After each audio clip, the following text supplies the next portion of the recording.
evening, everybody, and welcome back to the GSRC in 2025. Isn't that just absolutely wild to say? And we're going to start off Wednesday nights in 2025 with the NASCAR Truck Series being sponsored this season by Orbic Australia, and we'll be live from Atlanta Motor Speedway for round one of this 10-round series.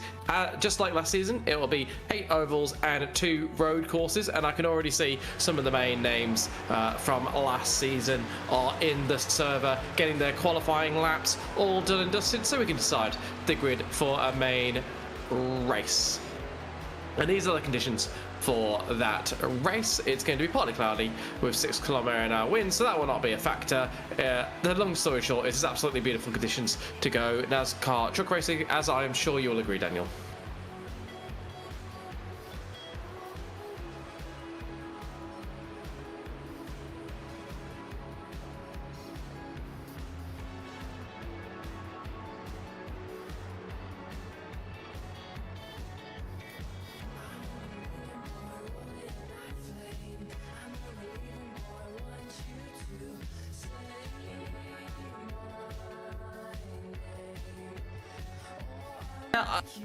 Yeah, I'd be very, very surprised that happened based off what we saw last season. What we saw last season was a bit of a mixed bag with the ovals. We saw some really good oval races, not going to lie to you. We also saw some absolute stinkers where we had more yellow flags than racing laps. It's all about getting through those first sort of 10 laps after yellow. If we get through 10 laps, generally we'll have some nice clean running because the cars will have just settled down a little bit by then. And this is your starting grid for race 1, 2025 Orbic Truck Series. We've got Gary Cousins on pole with a Smith alongside him. Then it is Otto and Sheedy on the second row with Dodgson and Noble behind them. Then we have Matson and Lavis on row 4. That's Adam Lavis, as I'm sure his brother will be in here somewhere. And then we've got Mitchell and Kale in 9th and 10th positions. Then we have King and Stride on row 6 with Frank and Stevens behind them. 15th and 16th are Mookie and Snadden. Then we have Barker and Bennett in 17th and 18th, and then Zamora and Jordison on the 10th row. Continuing on, we have Baker and Baldwin on row 11. Then it's Braid and Leach in 23rd and 24th respectively, followed by Piccoli, which is the new name I haven't seen before, so welcome to the GSRC, and Sam Chapman, a name many of you will be familiar with if you're a GSRC regular, along with Nick Fodiadis, another name you will be familiar with, particularly if you listen to the GSRC podcast, which I'm hoping will be back this season, as it is an oval race. For those of you unfamiliar, we will be starting with a rolling start, so safety car will take them around for half a lap before Gary Cousins and Clayton Smith lead us away, and it will be a 2-lane rolling start. So cars will have to stay in the lane. They will not be allowed out of the lane before the green flag. Anyone getting out of the lane and making it free wide too early will be subjected to a automatic iRacing penalty. So while we wait for the cars to get underway, just got a question for you, Daniel. How often do you watch the NASCAR real life, and how familiar are you with oval racing? That's a good question. So I watched more of the standard NASCAR than I did the NASCAR Truck Series. I am fairly well familiar with oval racing. I don't know all the little ins and outs, but I know the way the rules work. I know that obviously with the real life they've introduced things like stage racing and whatnot, which is we don't do, I believe. So that's not something that I'll have to focus on. But yeah, I'm fairly familiar with how it all works. I always understand that it ends up, like I said, in absolute chaos. And I have to admit, man, these cars look fantastic. Don't they? There's just something about the truck body that just goes so well with like a proper livery. It's just, absolutely beautiful. We've got a nice range of liveries out there as well, which is going to make our lives a lot easier in the com box. A couple of races last season, I think mostly in the supercars, we had 3 cars from the same team running the same livery, all battling for the front, and that made it very, very difficult. So good to see a nice variety out there. And as you can see, the safety car has pulled away, so we'll be green flag racing in a few seconds time. And there they go, they'll put the accelerators down. We're already 4th, maybe even 5 wide as we get to the start finish line, let alone the first corner. And there they are, 3 wide through the first corner. And it's quite a high speed, quite a fast track this, so they will be able to go free wide for the first corner. As long as it'll behave, there won't necessarily be any crash. You can see really good moves there from Ashley Dodgson. He's the number 49 that you're seeing focused on your screen. He managed to get past 2 cars in the first corner. You see Adam Lavis there in the green and white, just giving a little bit of a poke to what will be Chris Noble in the AlphaTauri Racing liveried truck, same as last season. Out front is still Gary Cousins. He's got exactly the starting 1-2 with Phil Otto now alongside him, so they have relegated Clayton Smith, although it is swapping and changing a bit as we go through. And that outside line carrying plenty of pace early on in this race. No rush to try and form down into one lane and all take the same line. And there's a touch into the wall there, but Dane Stannon manages to save it. You can see the smoke as we cut to him, and that's Adam Lavis ahead of him in the green and white Bailey Ladders entry. On his inside, he seems to have, that'll be Pete Matson on his inside, just edging ahead in a similarly liveried vehicle. And you can see right now, you can see the pace that the outside line is able to take. So not a hindrance at the moment. What we might see is as this race gets a bit further in, as the marbles come off the tyres a bit more, particularly with the refresh to the debris system, I think what you'll see is that outside line will get a little bit more sketchy, and those outside cars may want to try and merge in at some point, but for now, happy to stay out there. It's done really, really well so far, and I really hope I just haven't cursed them here, but we did cut on the Dane Stanton there where he just tapped the wall. Doesn't seem like a crazy amount of damage. Everyone's still following well within those 2 lines. Everyone at the back of the pack, of course, spreading out a little bit further, and oh, just the way that they flow. Look at this, Aiden Cale pushing the Bailey Ladders entry up front, and this is someone who's done oval racing before. Yeah, certainly is. You just saw there the purple car, I believe that's Clayton Smith, just washing out a little bit too close to the wall. I think he had to get out of it a little bit, and that's let a few of the cars through on his inside. You saw they were all line astern, and he stayed wide, and the car sort of made it through wide, took the middle lane, and just kept him pushed out to the wall, and managed to get the position done. So that was a lovely from, I think it was Ashley Dodson Hodge, more moving about so much, and there is the first crash. Absolute chaos. It's chaos. There's smoke everywhere, and there's at least 10 cars involved in that. Clayton Smith, Brett Barker, Tony Baker, the big names involved that were towards the front, but as they collided, a few of the cars further back have also been involved in the collision, just through no real fault of their own, not enough time to avoid it when cars are spinning and sideways in the middle of the track. But the GSRC safety car makes its first appearance of the year. Oh boy, I saw that. I knew it was coming. I knew it was coming eventually. I saw a couple of those guys on the outside just getting washed up into that wall. They were getting away with it for the first couple of laps. They were touching the wall. You saw the sparks fly, and they managed to come back down and didn't get entangled with the other drivers. But all good luck comes to an end at some point, and that was it there. So we'll see if we can go back and catch the start of that incident.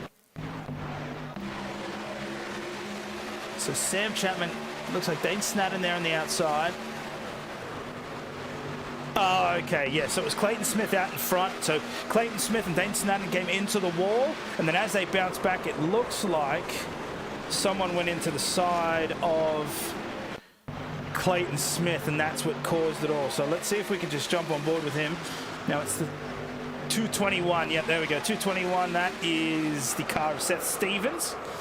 And that is what caused, unfortunately, this massive cascade of crash. Yeah, it looks like it gets completely out of shape. It looks like maybe spooked by Clayton Smith suddenly slowing up in front and to the outside, loses control of the vehicle, and then eventually something had to give. You almost get a yeah, there's a bit of a weird effect with pack racing where a bit of instability almost magnifies down the pack.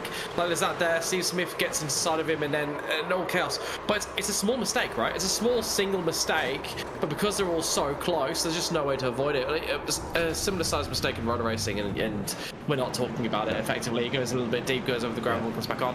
In oval racing, it's enough to cause a multi-car pile up, and you can see everybody from 19th down has now pitted. So that's Mitchell, Stanton, Stevens, Zamora, Smith, Chapman, Jonathan Bennett, Frank, all now on a counter pit strategy to everybody else, which gets really, really interesting as we go on. As we get more safety cars, you're going to see more and more cars separating on split strategy and then coming back into sync. It's a really interesting thing you need to keep an eye on as you're trying to follow this race. The other thing to follow is that timer in the top left hand side of your screen to 15 minutes. Of course, we're set to 15 minutes because straight after this we'll be going over to the first appearance upgrades of the Gen 3 supercars in the GSRC stables, which I can't wait for. So we have a hard time limit, and depending on how clean the drivers are, we will either get to that time limit or not. It really was about 50-50 last season, whether we got the race in before the time limit or we went time certain, and that can have a massive impact on strategy because it can throw off all your fuel level calculations. Yep. So another really important thing to keep an eye on. Yeah, exactly right. And again, it looks like everybody has now sorted themselves, which is nice. I think there's still one car of the 072, that's Lachlan Frank. They're still in the pit lane, so not sure exactly what's happened on with him, but yeah, there he is, just parked there. So hopefully he'll be able to get back out and join us soon. Just give me a refresh. Is there fast repairs for our drivers here in the Truck Series? I believe there is a fast repair. I will just double check that with my information as you say that and get back to you. No worries, because yeah, if there is, then that's nice. Because that'll be something that a lot of these guys will be well worth. You get wheel damage in anything here and it is devastating. The whole point of see, the thing is, a lot of people tend to pile on to NASCAR and NasTrucks, and I understand it, right? Turn left, turn left, turn left, sure. But the thing is, there is actually a lot of discipline that goes into racing like this. What you need to take into account is the fact that these cars are going so ridiculously fast in such a tight pack, and the track's like, the wall is right there. So it just takes immense control to make sure that you don't hit it. Yeah, if you've ever tried to race these and tried to just hold a line when someone's keeping you narrow, you'll find out just how difficult it is to race these things effectively. And what you have to remember is, in this, you're racing the other drivers a lot more than you're racing the track when you compare to road racing, where you're racing the track primarily and the other drivers are a secondary concern.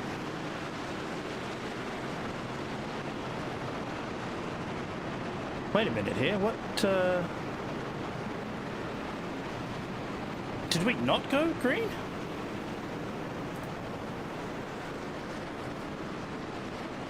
Thought we... I don't see a safety car. But it's definitely telling us that the yellow flags are out. All the drivers were slower as well, so I'm quite confused as to what exactly is going on. Well, we've got weird gaps out there as well. Why is everything... Like, why is Kale 3.5 seconds up the road? No, sorry. So, whatever it is that happened, do we have, just to double check, we do have race control, so race control is down there. Oh, no, sorry, we don't. I don't see anybody in the race control booth. So someone is controlling the safety cars, but for whatever reason, the safety car came in, the race was resumed, and then immediately was put back under yellow flag conditions. Yeah, I'll be interested to see if all the drivers obeyed that, given it happened so quick, and we saw quite a difference in pace. Like I pointed out, 3.5 seconds doesn't happen that quickly in an oval race normally. So we've missed something there. Something peculiar has happened, and I've just managed to check, and they have 2 fast repairs each. Okay, so definitely no need.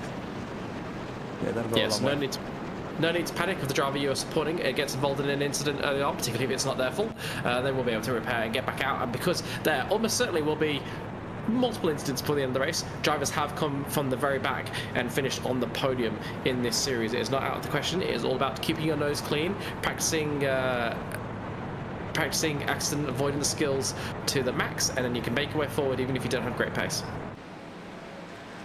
So, part of that second restart, Chris Noble has now come out in front. He's leading the pack of 27 to the next restart. Joe Baldwin there managed to go P2.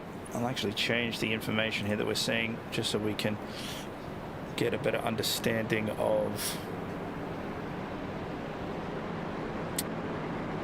where they started. Well, they've ended up. There you go. So you can see the green numbers will let you know that your driver has increased their position, and the red ones are that they have lost some positions. So Chris Noble up 5, Joe Baldwin up 20. Otto managing to stay in third. Very good there. Sam Stride up 8 positions. Pete Matson, who's of course the title sponsor of this series. He's there in P5 doing well. Guy Leach up 18.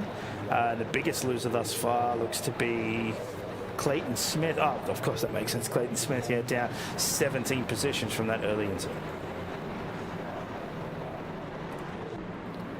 Yeah, and of course those position gains and losses, they're a little bit fake in regards of, you know, we've got quite a bit between who's pitted and who hasn't. Some pitted earlier, some pitted later. So you look at Dodgson, Kale. Kale was in the lead before he pitted during the safety car, so that's why he's pitted lap 10 and dropped all the way down to 15th. So I wouldn't pay too much attention to those positions gained and lost right now. All that's gonna change around as if those positions have been placed into a tumble dryer over the next sort of 30 minutes or so, and then hopefully we'll see the race settle down as we get towards the end and the strategies all converge and we get to feeling for where everybody really is. But the correct strategy calls will change your night drastically in this series. Hopefully, however, we get some more clean running and the impact of that will be lessened. And they've definitely got it in them. We saw that in the first few laps. They drove really well in very tight packs, and we just got to wait for them to calm down a little bit and hopefully all put their you know what, maybe I do want to get to the end of the race hats on. Just got to wait for them all to burn through the fast repairs, and then I'm sure they'll be more cautious. But Frank's still in the pits there. Car 803, that belongs to, I believe, Wayne Sheedy. Yes, he's now catching up to the back of that pack, so I believe we should be able to go green as they come around to the straight. Yep, there we go. As you can see, this time they're all lining up in single file formation, which should mean a safer restart for all involved. They're going to want to close up some of those gaps, otherwise you're giving away free time to everybody in front of you. And there we go, Chris Noble is getting started, and there's a few cars that have been detached at the back, so they're not going to be able to catch up the pack, so that's devastating for them. And we're going free wide absolutely immediately. That's Matson, Leach and Mookie, I believe, all involved in that, but managed to get through cleanly. And that's Chris Noble leads them away from Baldwin, and that's a car just coming out of the pit, so don't worry about them.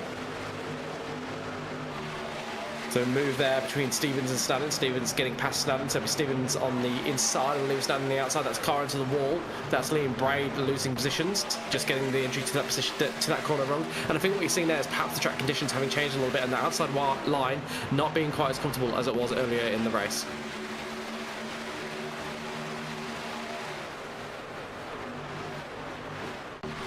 So everyone's done a really good job now on this restart. A very tight pack all the way down to P12. Everybody within that 1/10 mark. So Safety car's back out. Oh. Is the safety car back out? Oh no, sorry. No, that's the banner. The banner didn't go disappear. So that's now been fixed. Now we are under green, and someone's getting very squirrely there. Whoever that is next to Stephanie Cole, I believe that's Stevens. Oh, so we just saw someone on the apron. It's the only issue I have with oval racing. Things happen so fast. You're trying to keep track, and they're just moving by so fast. The gaps are still forming. Actually, they've all closed up now. It goes to P13. Car number 16 tries to split down the middle. Does well. Does it beautifully. Going to get another position here. It's going to take a Piccoli just with the run that he's got. Absolutely a really bold maneuver, though. You can see the car. Which car is that? The number 58? Is that? Well, I couldn't quite see the number. 16. It's got 16 on the front, but it's actually car 49. So that's actually Dodgson. Yeah, they were getting all squirrely, and you could almost see car 49 thinking, oh, do I go for it? Do I go for it? And in the end, he commits, and boy, does that pay off with 2 or 3 positions made, trying to make a run here on Seth Stevens, but just couldn't find a way through, and Guy Leach to take advantage. Something's happened. Yeah, yellow flags are back out. Yellow flags are back out. Everyone's going to need to slow down carefully. What a poor call. There's the safety car there. So, okay. Pace car comes back out again.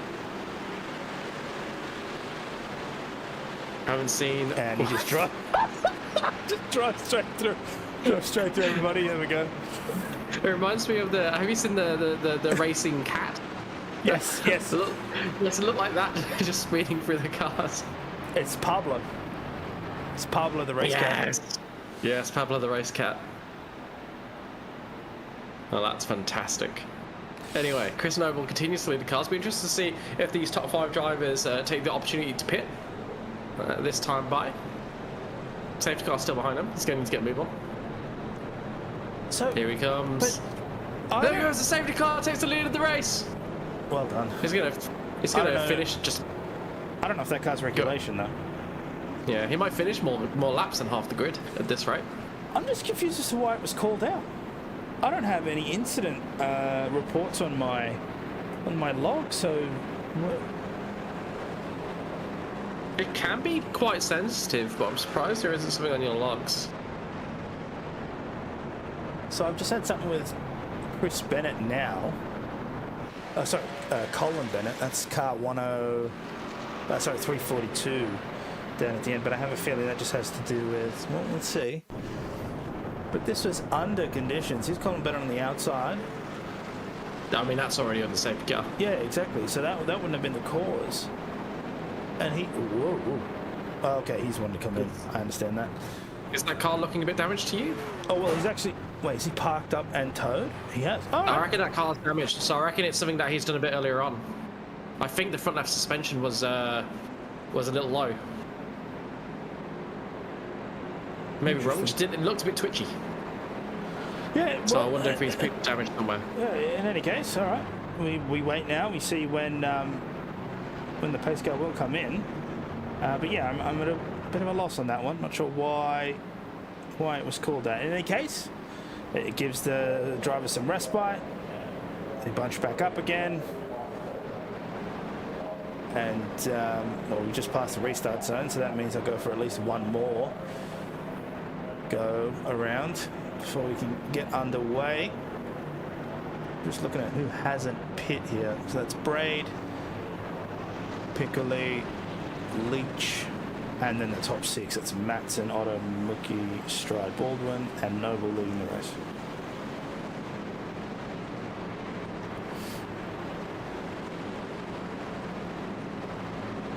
I wonder how many stops these cars are going to need to get to the end, because every time we go into safety car, they're saving a heap of fuel. That's going to be like...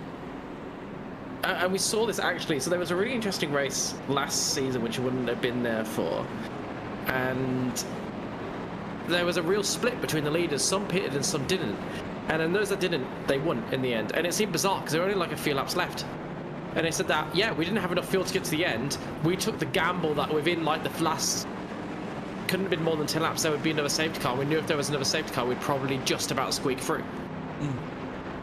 And it paid off. And the other guys were like, I made the right call. But there was no way we were going to get to the end. It just so happened that there was so much safety car that actually completely changed calculations. So I wonder if we'll see a similar thing here. All right. So I'd imagine that, yep. So we can see that the car has come into the box. So this will be up to Noble. And you can see that Geico strip on the wall there. That's to let you know where the restart zone is. So at any point in there, they can gun it. They are away, and it looks like Baldwin has managed to catch Chris Noble out there. But Noble's Chris going to have the is in the inside line. Yeah. It's carrying enough momentum to see it through. So I imagine Baldwin will want to tuck underneath, otherwise he's going to have Sam Stroud trying to get through. Just about forces his way in. Yeah, you may well have. That was a little bit rude from Baldwin, but I definitely think Strider was trying it on a little bit. So he'll get away with that, no problems there. And he's done what he needed to do. He's tucked in behind Chris Noble. He's broken up the two teammates. They won't be able to just draft each other to get ahead and push on. Be interesting what Baldwin does here, whether he tries to take the lead or whether he tries to push Noble on and see if they can break away a little bit from the cars behind, particularly Stride and Mookie. There it is. There is the bump draft from Baldwin, so he's got no intentions of making a move right now. It's all about optimizing their race pace and seeing who they can drop off. Because at the moment, there's a 15-car pack for the lead of the race, and they don't want any piece of that. That is drama waiting to unfold. But I'll take a stab here, and I'll just move back, see if we can quickly have a look at what happened here. Here's Brett Barker, car number 95. So Clayton Smith rubs up against someone else. What happens to Brett here? Oh, he's blown his motor. And then took a hit from the behind. Oh, wow, that I did not expect. Actually, how has he managed to do that? Didn't realise there's a key down? Yeah, something. That's rough. That's a rough way to go. Yeah. That is Yeah, that's unfortunate for him, but he'll be back later in the series with some strong results, I am sure. Look at this chaos here. Guy Leach, he's got 4 cars ahead of him, all jostling for position, and he's trying to find a way to take advantage. He's going to be on the inside line here as he watches 221 Seth Stevens wash up a little bit mid-corner, but he manages to rescue it and maintain his momentum, so won't lose out to Guy Leach quite here, but Leach, you would say, is in the better position. 5-on-5 moves to the high line, and that allows Guy Leach to take over Seth Stevens. He's now lodged in behind Eduardo Zamora. Some sparks there, some cars are touching the wall, and yeah, Guy Leach really committing to the inside, has got no interest in that outside. And that's Aiden Cale, who's nothing but be on the outside, running about as close to that wall as you want to get. I don't think that's optimal, and 3 wide is not good, lads. 3 wide is not good. You're not going to be able to maintain this for lap after lap. You're going to want to settle into your 2 lanes. You can see the amount of entropy in this group of cars. So this is something too that most of you folks at home might know, maybe you don't. So you've probably heard of things like side draft, and the way that works is if you can tuck close enough to the guy that you're trying to overtake, what you end up doing is you can see the spoilers that they have on these trucks. When the air hits that and shoots up, if you're close enough to the car next to you, you end up creating a bigger push of air on their rear end, and it slows them down, which is why the side draft works so well. So those who are really fluent in oval racing will tend to use that to their advantage, but the problem is it makes the air so turbulent that you're holding one position on the steering wheel, but your car is just moving around in the air, and so you're going to be very careful, because if you want to take that outside line, 9 times out of 10 you'll be okay, but there's one time where you're going to absolutely hit it. And the problem is with pack racing like this, the reaction times are so incredibly low. And we see a caution, and again, I think that might have been for Aiden Cale in the wall. He definitely rocked the wall there. I do have an incident here for Phil King. So what's happened here?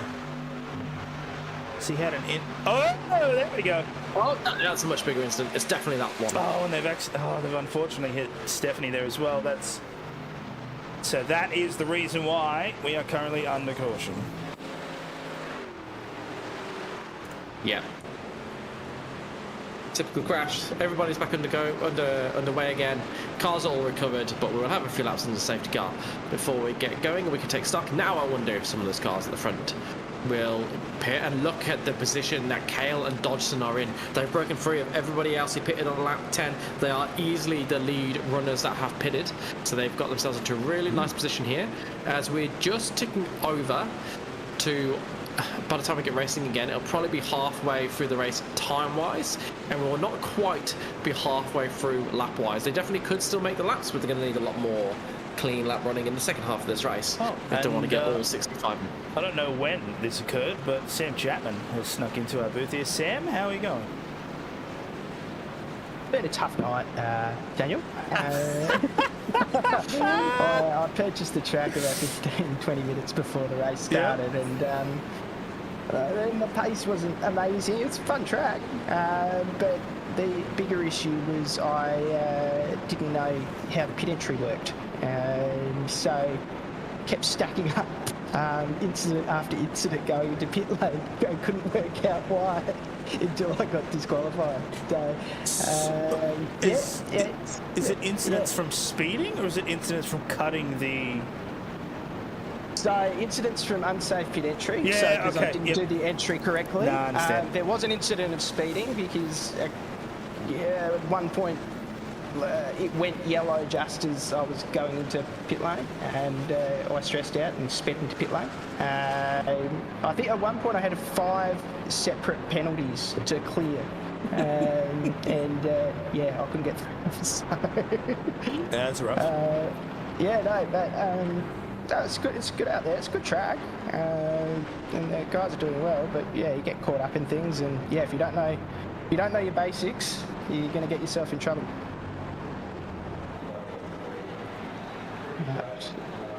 Got a few yellow flags. They're faking.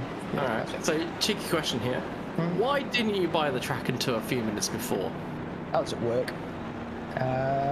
So yeah, I didn't get home until well after. I thought, yeah, no, it's all right. It's ovals. I'll be able to sort of jump in, and you know, it won't be too bad, and we'll have a bit of fun. But the technicalities of ovals for me are more in the rules than necessarily in the circuit itself. You know, because I knew it wasn't a short track, and if it's not a short track, then you know you can get a feel for it to at least be able to race relatively quickly.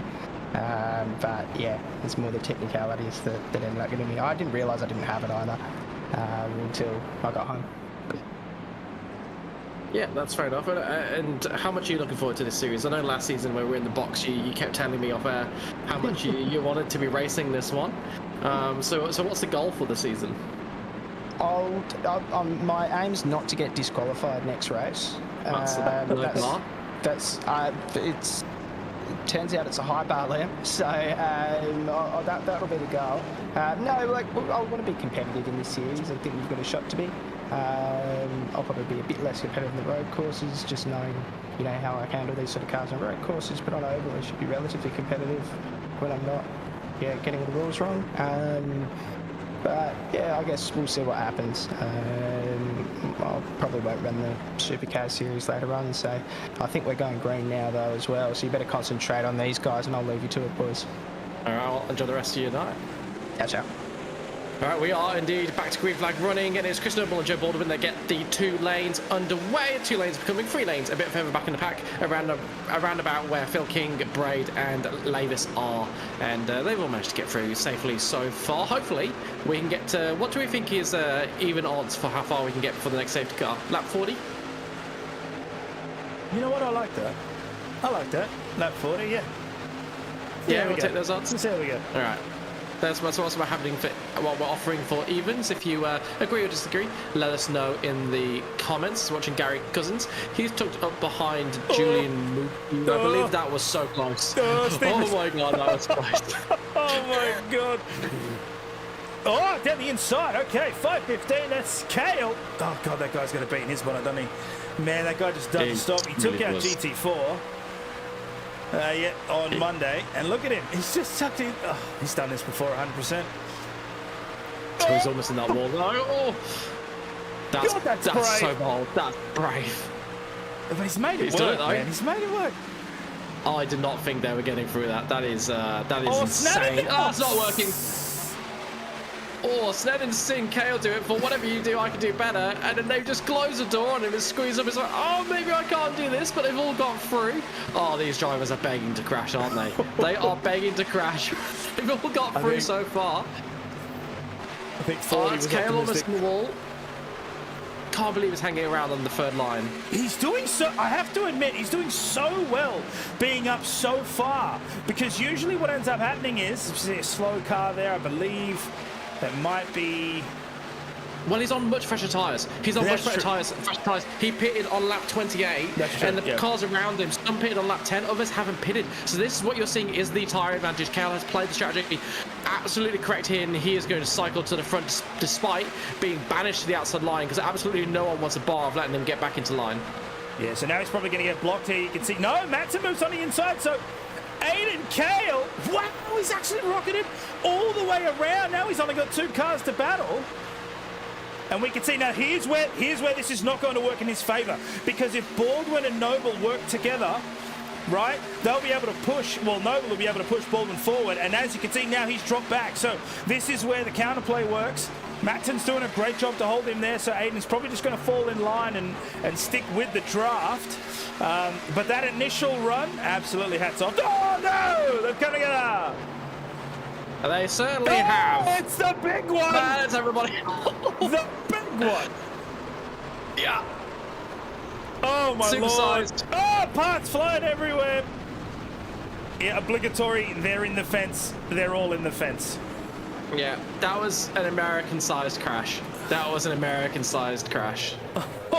Oh boy. Baldwin Noble, the big winners in that, because they were out front and they stayed out front. Okay, so what happened there is,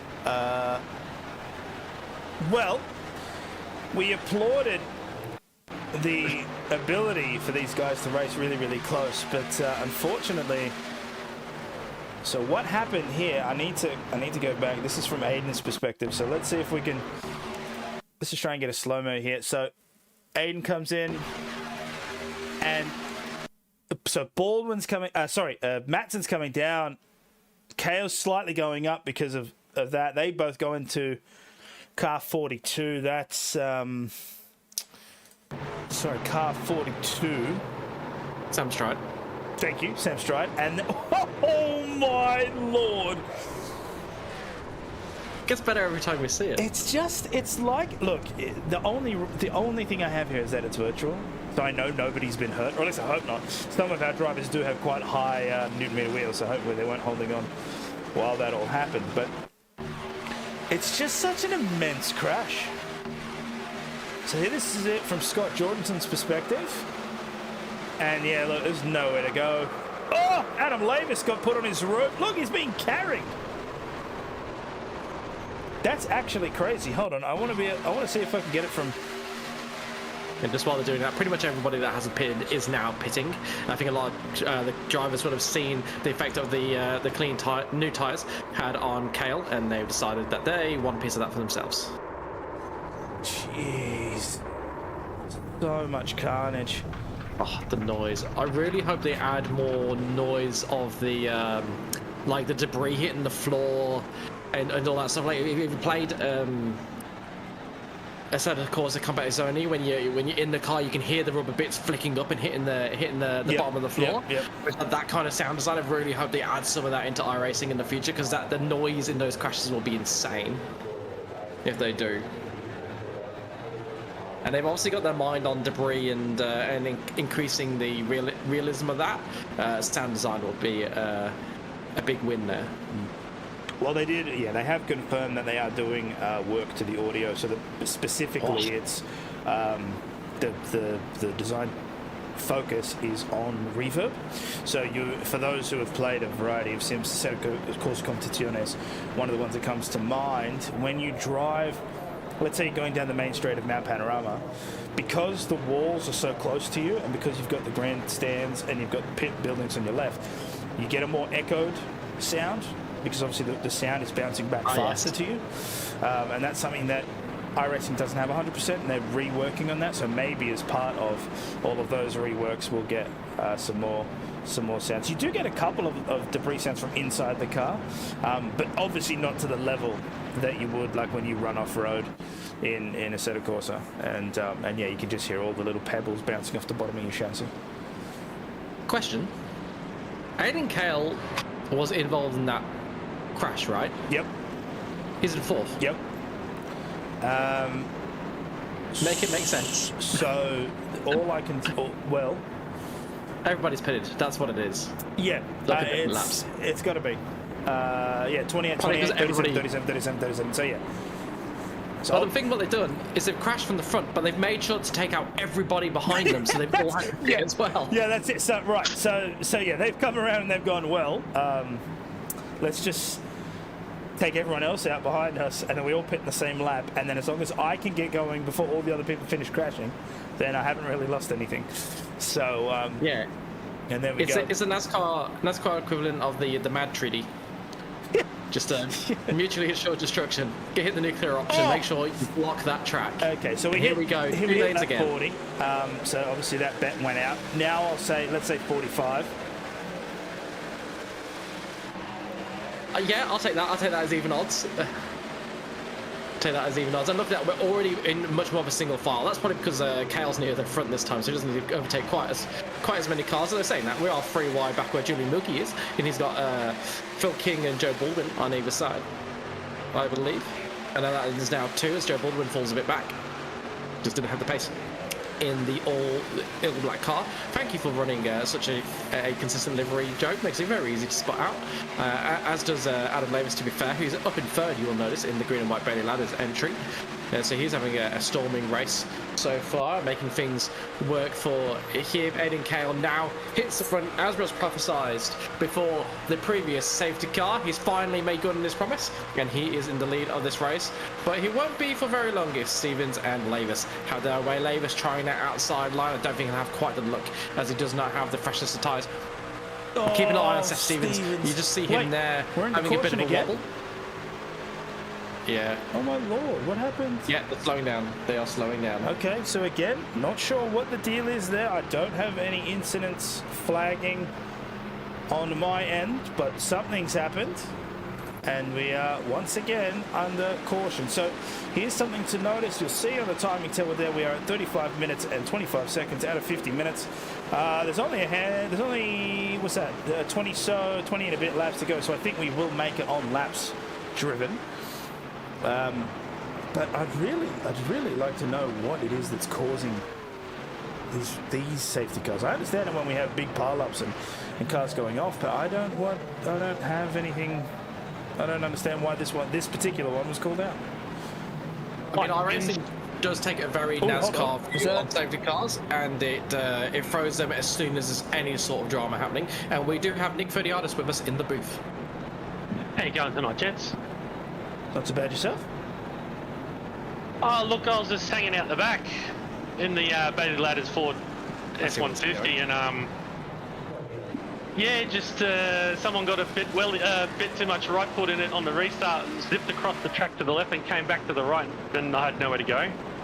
Put me a couple laps down, and then just subsequent silly little things going on, and that's what's bringing out a lot of these yellows, is just people just little spins by themselves or whatnot, and unfortunately, yeah, it's just slowing down the race. And then in my thing, it's not a driver error, because I swear, I can guarantee I was in fourth when I went to third to fourth. It selected second, so I can't wait to buy a new shifter in a couple months' time.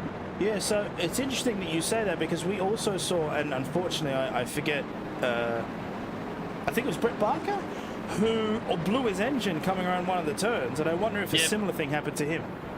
I'll put money on that, yes. I just didn't get the clutching quick enough, but anyway. You said it was fourth and second.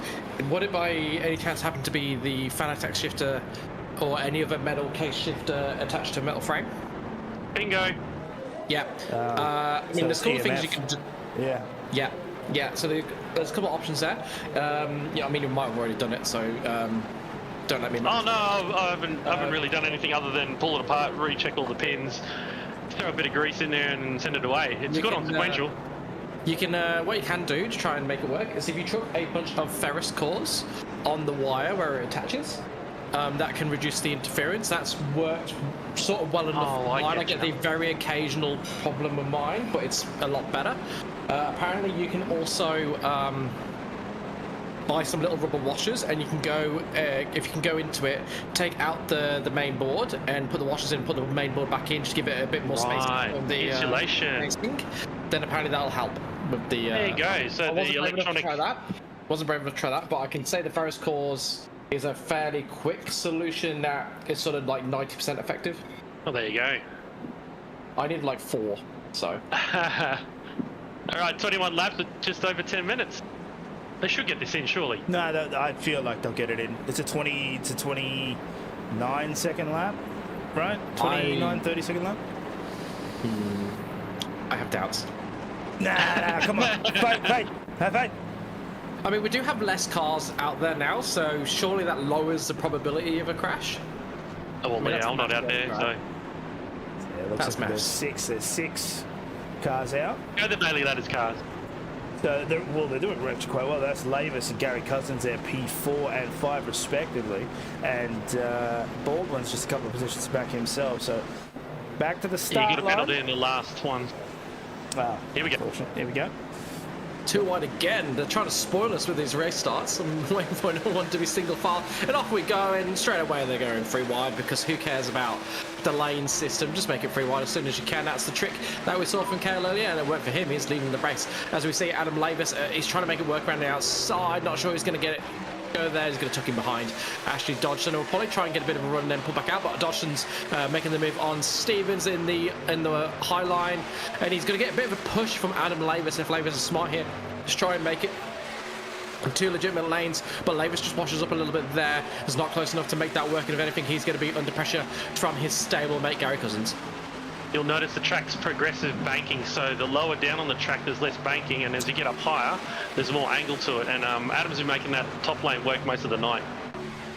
if there was a custom award that I can give out, it's going to be that how do you keep it going forward award. And I'm giving it to Steph Stevens because of all the cars that I've seen, his truck is wobbling about something fierce. And there's a couple of cars in the wall. Well, it's because he hasn't pitted since lap 6. He's basically going for like a no-stop strategy. And he's making it work because all he does is he just knows he has to hold on for 2 or 3 laps until the next incident, and then he can cool down his tyres again. There's another one. Dodgson, Lavis, Kale, Noble, Cousins, they've all got much. Oh, that's a big one. That's a proper one. Okay, so someone did manage to spin. Oh, he caught it. That's car number 3. Well done there. So yeah, Zamora, if we have a look at it just from a slow-mo perspective, it looks like, so Zamora lost it, and then as he caught it, goes into the side here of, I believe that's Wayne Sheedy. And then Phil King actually gets hit here too. There it is. Yeah, there is. So yeah, he gets spun right around. Oh, so get a second one. there we go. That makes sense there for at least that one, that caution. Phil was driving really good up to that point.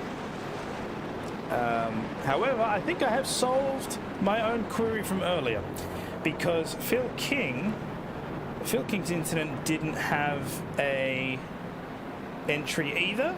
And now that I think about it, the entries only occur when a car goes below a certain speed. So considering the high-speed nature of the circuit, and they're probably exceeding that speed even while spinning, that's why we don't see those entries. Good detective work. I expect next time I see you, you'll be wearing a monocle and a pipe. He's on the front cover of Cluedo. Elementary, my dear Banksy. Trying so hard not to say Watson because it rolls off the tongue so well. All right, 48 of 65. Aiden Kale still leading the pack here. Dodgson done a really good job this entire race. He's there alongside Stevens, making that car work again. If you actually pay attention to it, it wobbles about so hard when he enters the banking. It really does. But he's kept it well. Got Mav there a little back. I don't know why he's not making it 2x2, but in any case, that's okay. He'll stay there. Gary Cousins behind him. Noble, Otto, Mookie, Matson, and Stride round out the top 10. And it looks like Zamora is out as well. So once he funnels down the order, we will have 20 cars left racing on this oval. I reckon, you know the meme of the guy and his hair's all frazzled and he's got the whiteboard behind him like he's really trying to explain something? Yeah, that's Charlie Day. That's going to be Stevens explaining how his strategy worked and how he manages to keep the car stable and tyres that should be dead by now. He's going to be feeling this one. If he keeps it there, it's going to be really well deserved. He's the only car left on that oval with a single-digit pit lap. Yeah, everybody else with a single-digit pit lap was out of the race many, many moons ago. Jeez. Anyway, power to him. I'd just say my call that we're not getting the laps in is looking pretty darn good right now. 43 minutes, yeah, so 43 minutes 30 to 50, 49 to 65. We'll see. We should be able to come in now. Here we go, the lining up 2x2 yet again. So car 3 and car 091, I believe, are now up there. We can see another couple cars coming into the pit entry. So, yeah, I'd imagine as we come around this final turn or final bank, that safety car will come in and we'll get underway.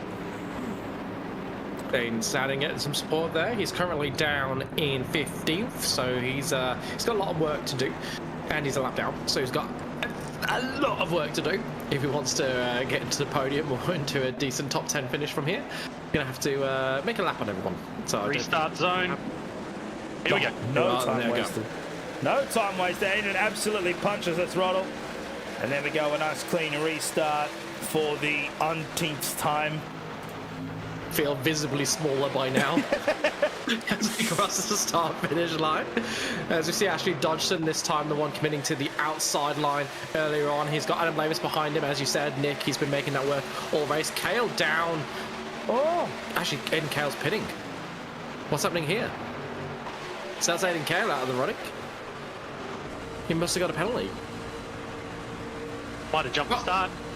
Or he jumped the start. It did look a bit odd the start, so we'll have to. Well, hopefully he comes to the booth after his race is done, and we can find out exactly what's happened there. That was very close from Noble and Julian, but they managed to make it work, and we got a yellow flag. This might be the end of the race, lads. This might be the end of the race. That's yeah. Gentlemen, thank you for broadcasting. Much appreciated. I was unlucky to not get to the end there, but I'll try those bits and pieces, Liam. I might try them. I might even text you later on.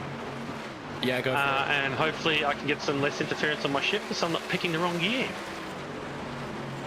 Yeah, being in the right gear, very, very important in a race. Well, when you go first, second, third, second at full RPM, it doesn't do the gearbox nor the truck too well. So, oh, Adam into the wall. Adam helped again. Yeah. And it snapped on him. So yeah, it's unlucky. Yeah, mine used to flicker, so it'd be like second neutral, second neutral, second neutral, second neutral. Ah, I see.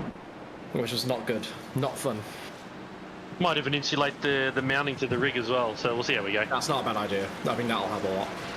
Well, have a good call, boys, and I think the V8s, from what I can hear from my other teammates in my channel, it's going to be a big one. I hope so. I have no doubt. I hope so. Have a good night, gents. See you, mate. Yep, see you, mate. V8 from Phillip Island. What a way to kick things off. It will be immense. However, let us not go. Oh, God, now I have to point this out. Ashley Dodgson has 2 Chevy badges and they're overlapping. Why? Oh, what? No. Why? Can you show us that? No, this is not something. Oh, I did not. This is not something that I want to see. So I will just. Here we go. So as you can see there on the left. Oh my God. No. I am sorry to put you out there, Ash, but why? What have you done? So he has 2. So it is 2 liveries. It is actually just 2 liveries on top of each other. What has gone on there? How has that happened? Oh no! They are Chevroleted on top of each other. Oh my God! Okay, that's it. Thank you very much, everybody, for tuning in. We're done. Thanks. Oh no, Sean, did you? Is that one of yours? Is that why? I apologize if that's your livery. The real question is, will it be fixed?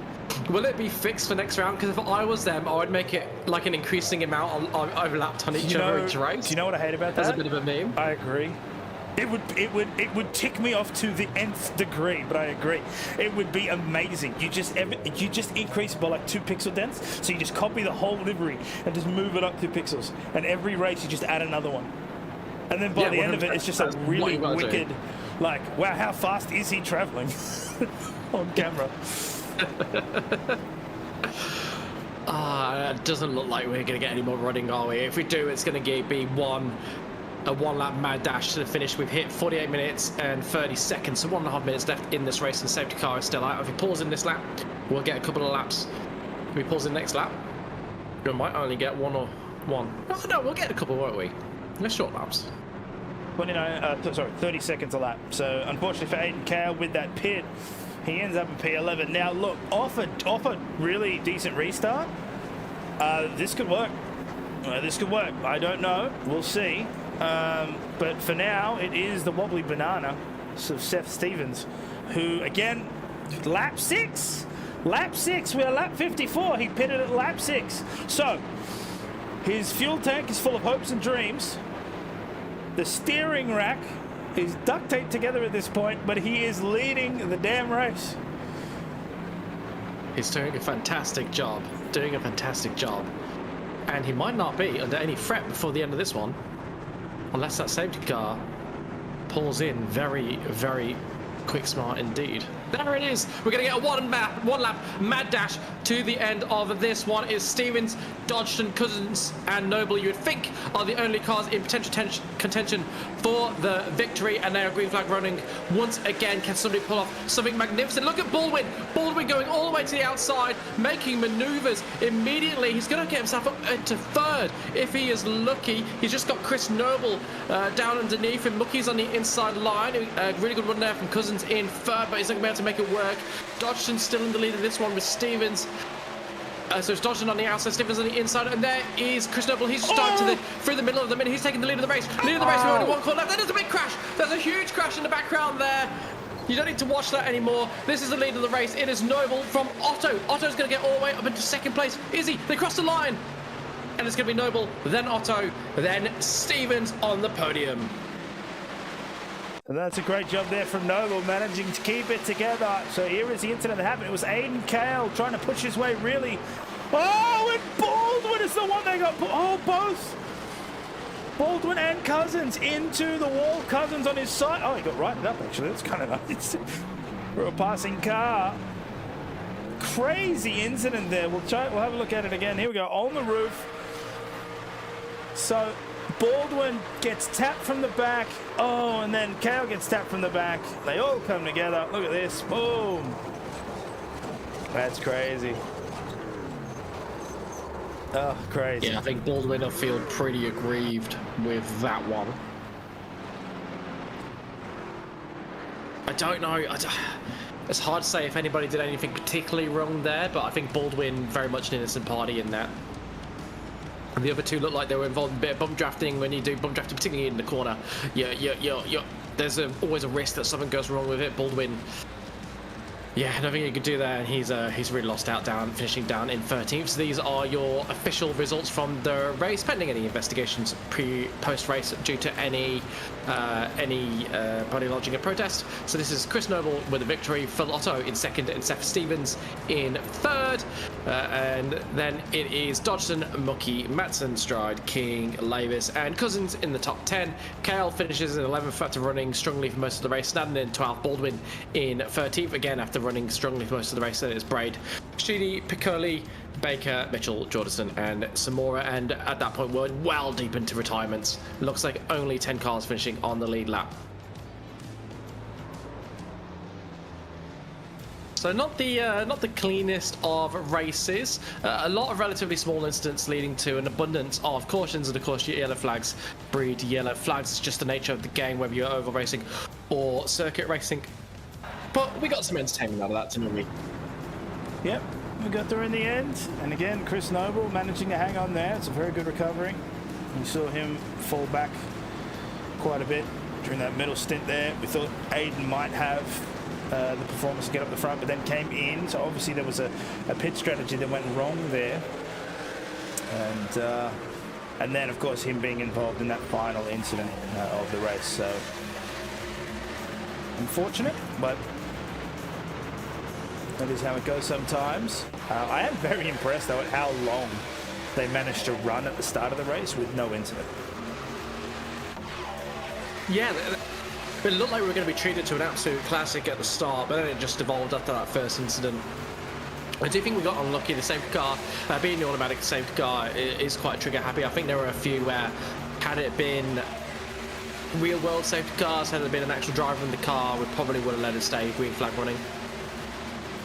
But such is the nature of the sport. And if you're interested in doing probably about 2/3 of the laps at a relatively slow pace, do let us know, because we're always looking for people to perform race control duties, including potential safety car duties. And if you do so, we will give you all the training that you need to be able to enforce the GSRC's recently updated rule set. And if you haven't read the updates, please do go and read them.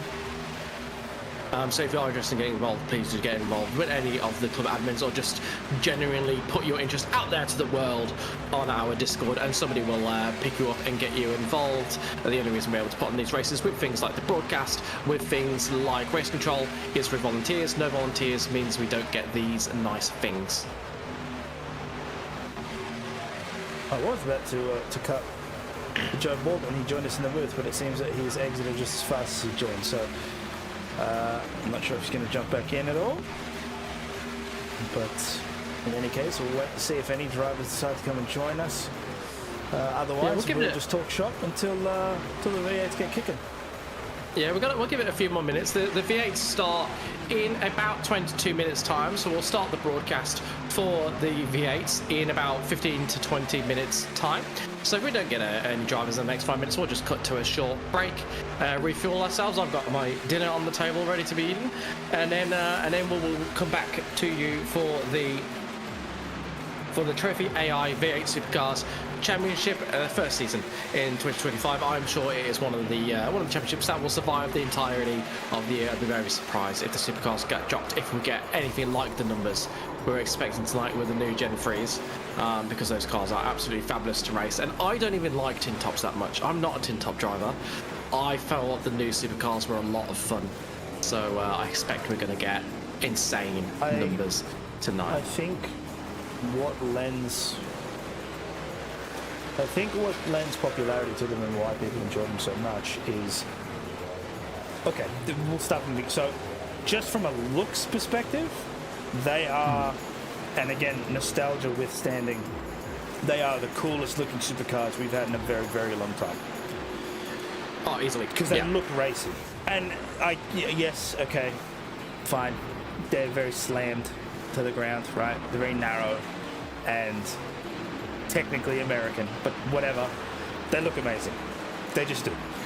And then the way that they handle in iRacing compared to the old ones is they're still ready to kill you, but they're a lot more forgiving. Like you can let the rear step out, you can let them, and they're okay. Like they hold themselves there, and so you still have to know how to drive them, and you've still got to do. There's no traction control, there's no ABS. You've still got to, blip on the downshifts. But I think that it's such a drastic. It's been so long since we've had an update for Australian Motorsport, and now.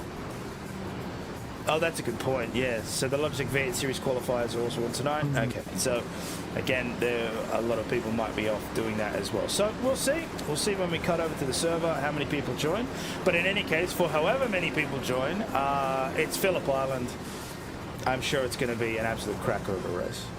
I hope we're absolutely fantastic at Phillip Island. And if you are one of the GSRC drivers, particularly if you're a regular member, the sort of name that people will know, which probably applies for about half our members. We have a lot of prolific drivers in here, and you're doing a big series like the Logitech V8 series.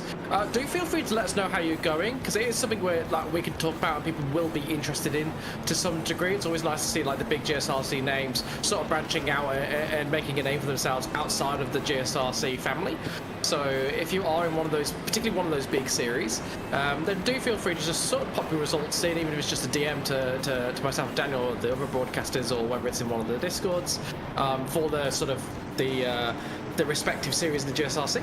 And you'll probably get a bit of a call out and a mention, because it's always good to see our drivers and show off just how high caliber some of the drivers we have at the GSRC are. And we have been joined by one of the drivers. He's taken pity on us and he's joined us in the commentary booth. It is Greg Keeney. Greg, how did you go out there tonight? No, I wasn't on track tonight. I was just about to say, he's a driver, but not a NASCAR truck driver. I was just looking for you through the things. I'm like, oh, it must be really far down. No. I did trucks last season. I thought, well, being that I'm now the head honcho of running the V8 series, I thought, well, I will not opt to do the trucks this year. Well, not so much this year, but this season, just in case we have the influx of drivers that we were potentially expecting, not knowing that the Logi Series qualies were on tonight. So I've been sitting here frantically watching the time ticking over before the entries close, just in case I had to throw an extra server up, but I reckon we'll be okay. So at the moment, I think currently we could probably actually jam everybody in on the same server. I think we've currently got about 46 cars on track across 2 servers at the moment, so. That's going to lead to 2 nicer sized grids around 23 cars. That feels about right. I don't think you want many more than that at Phillip Island, because otherwise you're asking for trouble. New car, new physics, new debris. I think you're going to get trouble regardless. Debris is I the agree. one. I think, I honestly, with Gen 3s, I just, not that I'm wishing for it, because I wouldn't wish crashes, but I just, if it's people that have been practicing, maybe they'll know. But if they haven't been practicing a lot and they're just jumping in fresh, their car is temperamental when it's clean. Yep. And you put gravel on the road. Good luck. It's gonna be nuts. It's gonna be nuts. I remember last season we got to the final round, and I think the new debris was only in place for the final round, and everyone kept going off. And I mean, it must have been Sam, I think, I was broadcasting, but we kept looking at each other, well, not looking at each other because we're not in the same room, but literally looking at each other like, what is happening here? Like, why is everybody crashing? And we're like, oh, it's the new debris that people can't handle it. And you could see, like, where gravel had just been sprayed on the inside of the corner, and if anybody went too far on the inside, they were just spinning off. It was, it was crazy the effect it had. Yeah, we had the exact same experience. I joined the guys in the for the Australian Open Wheel Nationals in the booth, and I said it right from the get-go. I said a lot of these guys are going to be jumping in here tonight with this fresh update, and I don't think they're ready. I don't think they're ready for what's about to happen. And sure enough, people just kept going off the track, coming back on, not thinking about it, spinning immediately. We saw a crazy incident in GT3s last night. On Monday night, between, I think it was Ben Woods and Jermaine Tapalu, where Ben went off a little bit, got some debris on the tyres, came back on, spun. So yeah, and that's in GT3. So remember, there's assists in GT3s. There aren't any in V8, so I'm expecting some chaos. You know what it is? You jog my memory. That's what I was thinking of. It was the V8, it was the National Series, and I was messaging Sam afterwards about it. That's what it was. So I was misremembering there. Yeah, really good to watch though. If you didn't watch that race live, it's well worth a watch back because there's a healthy amount of chaos. And what we're going to do now is we're going to take a short break so we can swap servers and get on over to the Supercars. We'll be back in about 10 minutes time. Thank you very much for watching. This has been the Orbic Australia V8 series for the GSRC, and we'll be coming back with the Trophi.AI V8 Supercars.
welcome back to our Wednesday night GSRC broadcast.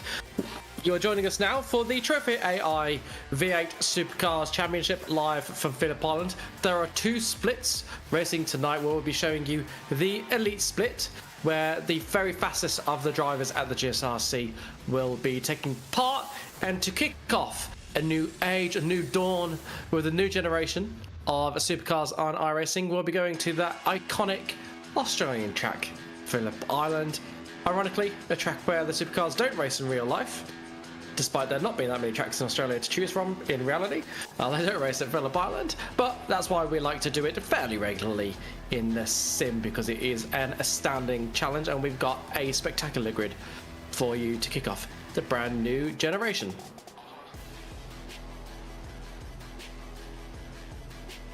They're just finishing up qualifying now. They've got about 5 minutes left, so we'll look at the track conditions here for you. 32 kilometers an hour winds. That will be something that the drivers will need to take notice of. 32 kilometers an hour is enough for the trees to be swaying, if you're wondering how that measures in real-world metrics. And it's blindingly pretty hot out there. So it's a 40, I hope I get this right around, a 41 degree track temperature and 29 degrees air temperature. So a fairly warm track as well. So both of those things are going to make conditions a little bit tricky for our drivers out there tonight, along with the fact that many of them won't have that much experience with the Gen 3 supercar, as it is fairly new to the system. So we're currently watching Daniel Benefield, who is taking his... I can't read. I was trying to say his team name. I can't quite figure out what it's meant to say. 95 Sim Sports. Thank you. 95 Sim Sports car into pole position at the moment, and by not the largest of margins, just a 0.01 over Sean McNamara, and 0.04 over Con Nixon, and 0.07 over David Kirby. So we have 4 cars all within a tenth right now, with only 3 minutes to go in qualifying, so they get a couple more laps in at best. So if we just have a look at their lap times at the moment, let's change the interval there to best time so we can see it there. There we go. The 1:33.1 there from Daniel. I'm curious to see if he'll actually improve this coming around the final turn.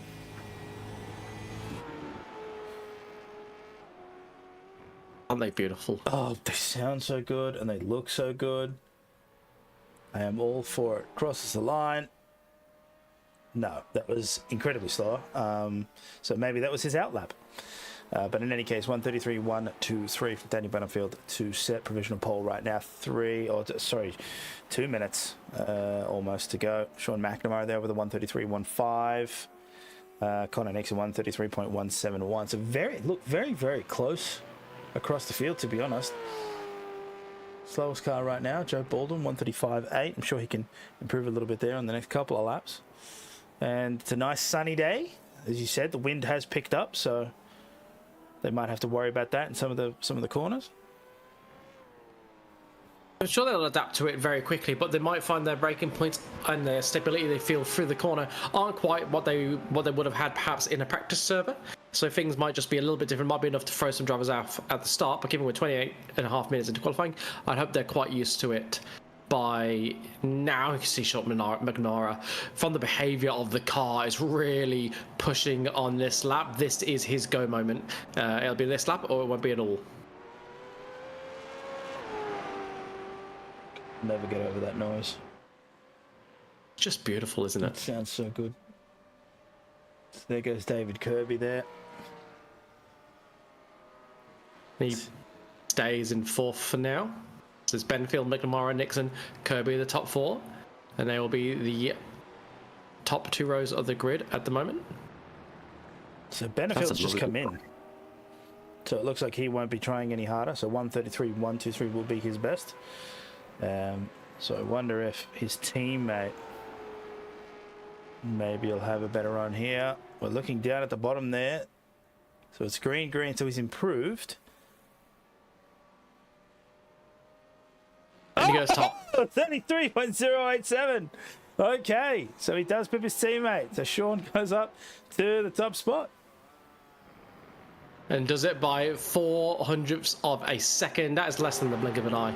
Absolutely nothing to split these guys out there, but somehow McNamara just finds that small edge over his teammate to steal pole at the death. And I wonder if Benefield will be feeling a little bit aggrieved at that, given he didn't finish his final lap. Evidently wasn't running well enough to feel like he could improve on his time. You can see the marbles on the outside of that corner. That's something to watch out for in the race, as well as David Kirby rounds the final couple of corners. Let's see if he can make an impression. Currently sat in fourth. Can he improve to a top of the grid slot? He's got a bad sector 2, so I don't think so. So he didn't improve on his sector 2, so he might be able to jump his current time of a 33.245. No, 33.841. So unfortunately, that middle sector was slow enough that it hasn't allowed him to progress at all. And just behind him, Michael Angus manages to pip Aiden Kale right at death and move himself into 5th position. So a fantastic lap from him. Only 0.17 off of pole. Sam Stride, only a few cars remaining on laps right now, about 5 cars left to complete their laps. And this is Sam Stride. He'll be the next across the start-finish line. Currently in 19th. What position can he turn this into?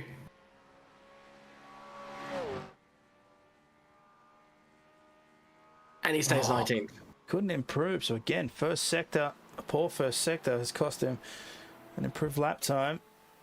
And then it's Tim Nicol, and you can see red across the board. Dylan Walker also down there as well. So I don't think we'll see any improvements down from that side. So 025, that's Chris Noble, their last car on the track. But again, 2 red sectors. So I don't think we'll be seeing any improvements there. So Sean McNamara, a great job. Moves to pole position. And it looks like we've got a field of 21. So should be in for a tight race, I think. Now, I'll have to double check. I'm not sure. I don't know if the V8 Supercars will have a compulsory pit stop or not. Do they fall under the same rules? The V8 Supercars. I know that some series have been introduced with a CPS. I don't know if the V8 Supercars is one of them. The V8 Supercars does have compulsory pit stops. Excellent. It does have compulsory pit stops. And tonight they are doing a single regular race, a 40-minute race. So they will be doing 1 pit stop. And they will get a 25-second penalty if they do not make their pit.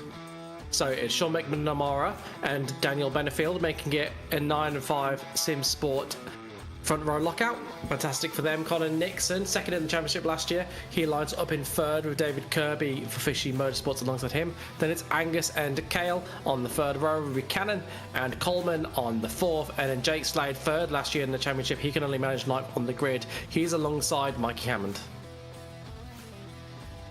In 11th is Noble with Walker alongside him. Then we have Patterson and Dutch on the 7th row with Dawson and Reedit in 15th and 16th. Then we have Lavis and Nicole in 17th and 18th, and Stride and Foster at the back of the top 20. In 21st is Baldwin with Ryan Howe alongside him and Christensen if he races, completing the grid. Howe and Christensen did not submit any qualifying times, so they may or may not take part in this one. Good mixture of teams out there, a good mixture of drivers out there. You know it's a strong field when Adam Lavis is all the way down in 17th. He's a really good bellwether for how strong the field is. So when he is down 17th, you know you've got some absolutely smashing drivers in this field, and we expect to see even more next week because currently we are clashing with the Logitech Pro Series qualifying, and a bunch of drivers won't qualify and they will make their way back into the GSRC. I am sure that it is McNamara and Benefield who will lead us away for round 1 of the Trophi.AI V8 Supercars Championship. The engines rev, the lights go green, one by one, and then they dim, and we're away at Phillip Island. Sean McNamara gets a fantastic start. Benefield got a slow start. Looks like he's going to be overtaken by Nixon right at the start. A little bit of bumper cars at the back there, but they're all making it through safely so far. Will they get around the first corner? Save. Look at the lead. McNamara has got absolutely beautiful start from him. His teammate will hope to get alongside of him, but I don't think he's going to make the position through the southern loop, and indeed he doesn't. Mostly single file for there. There's one car. Chris Noble just getting a bit ambitious with the amount of speed he can carry through there, and finds himself on the grass, and he'll drop towards the back of the field.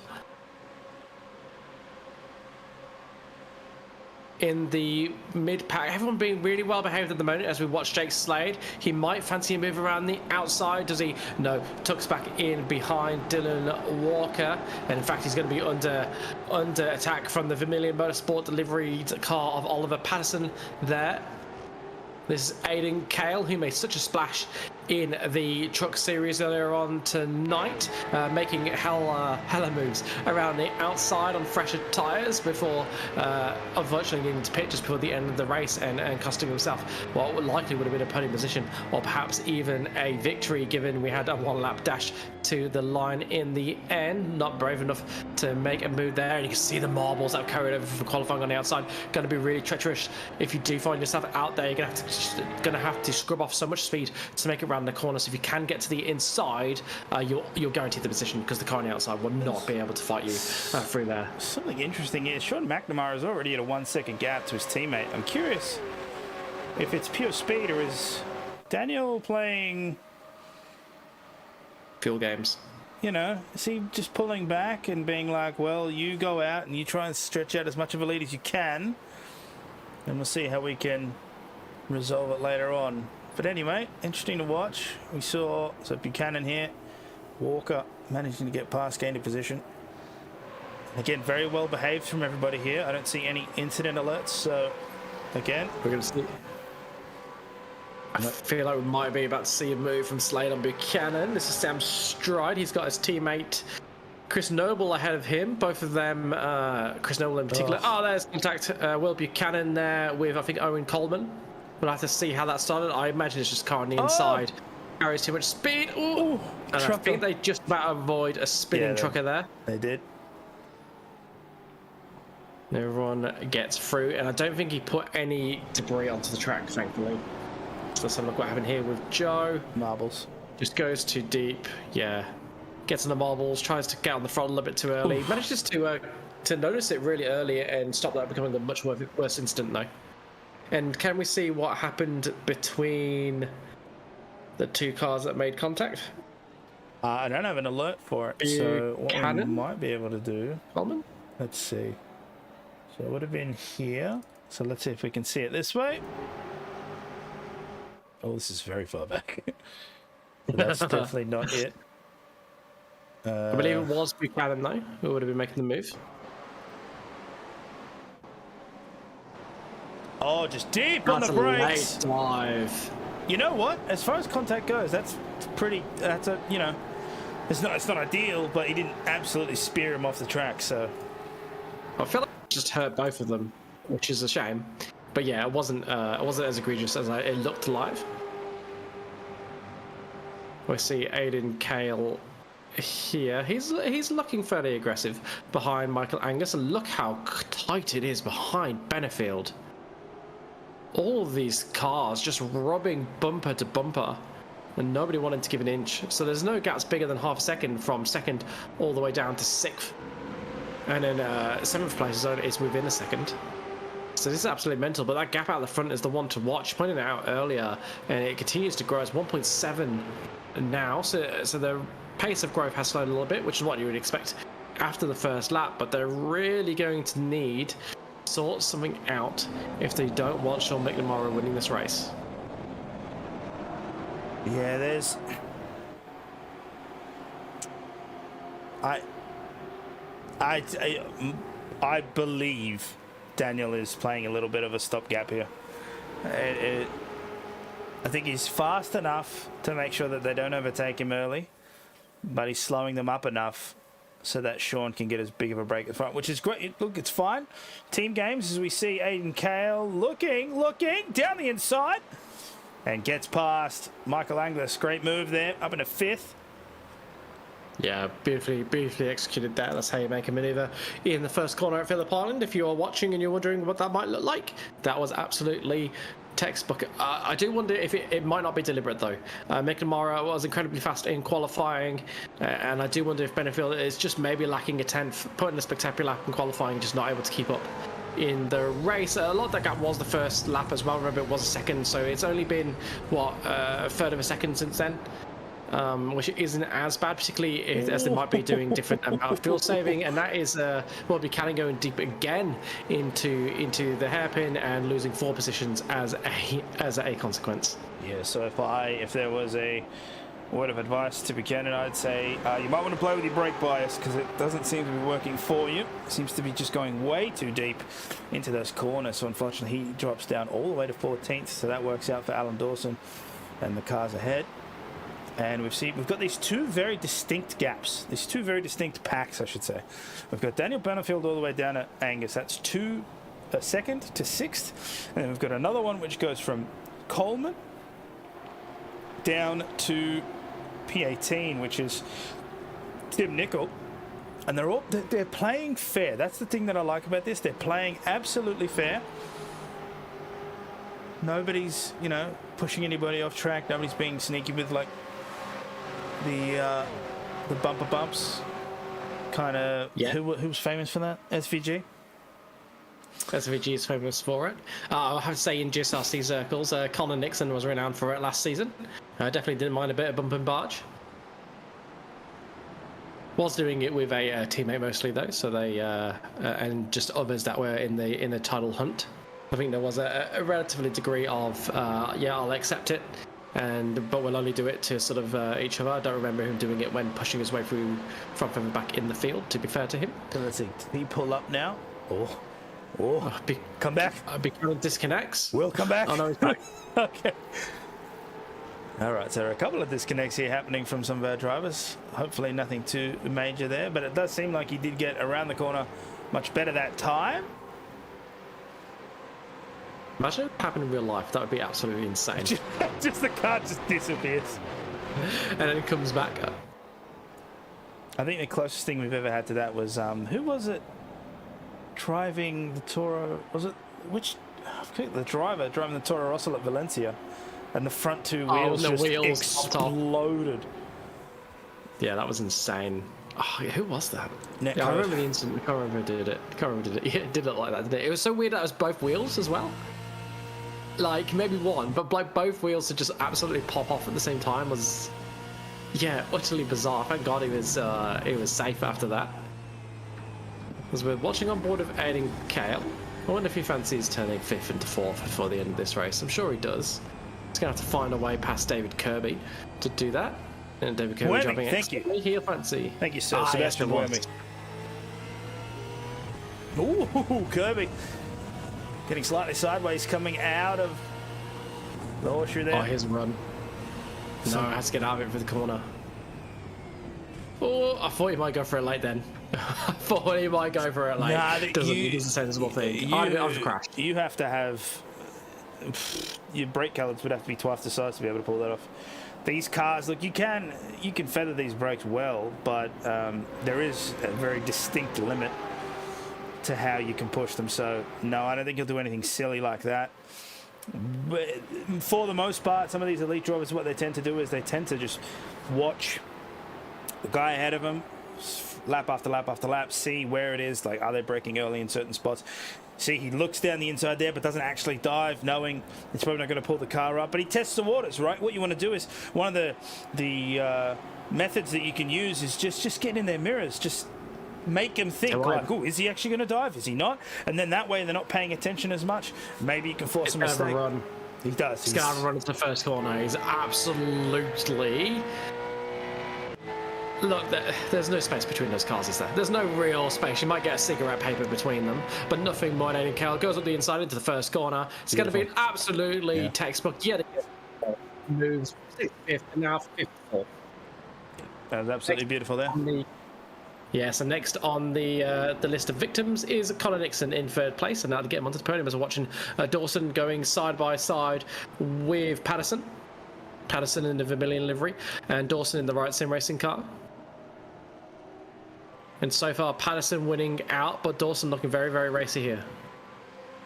And behind them, looking to get involved is Buchanan. Buchanan was running higher than this earlier on. He's 6 spots down from where he started due to a couple of mistakes. So imagine he might have a little bit more pace in the cars ahead. It'll be interesting to see how he handles this. Will he try and sneak up the inside here? Because we know that outside line, you get onto the marbles and you have to carry off more speed. As we watch a dive there from Dutchy to try and get past Lavis. They end up going 3 wide. Chris Noble pulls out. Very, very smart, sir. And Lavis just about manages to hold on to his position. But it was a big dive from Dutch that started off that maneuver. And it looks like he might lose out to Noble here. And indeed, he does.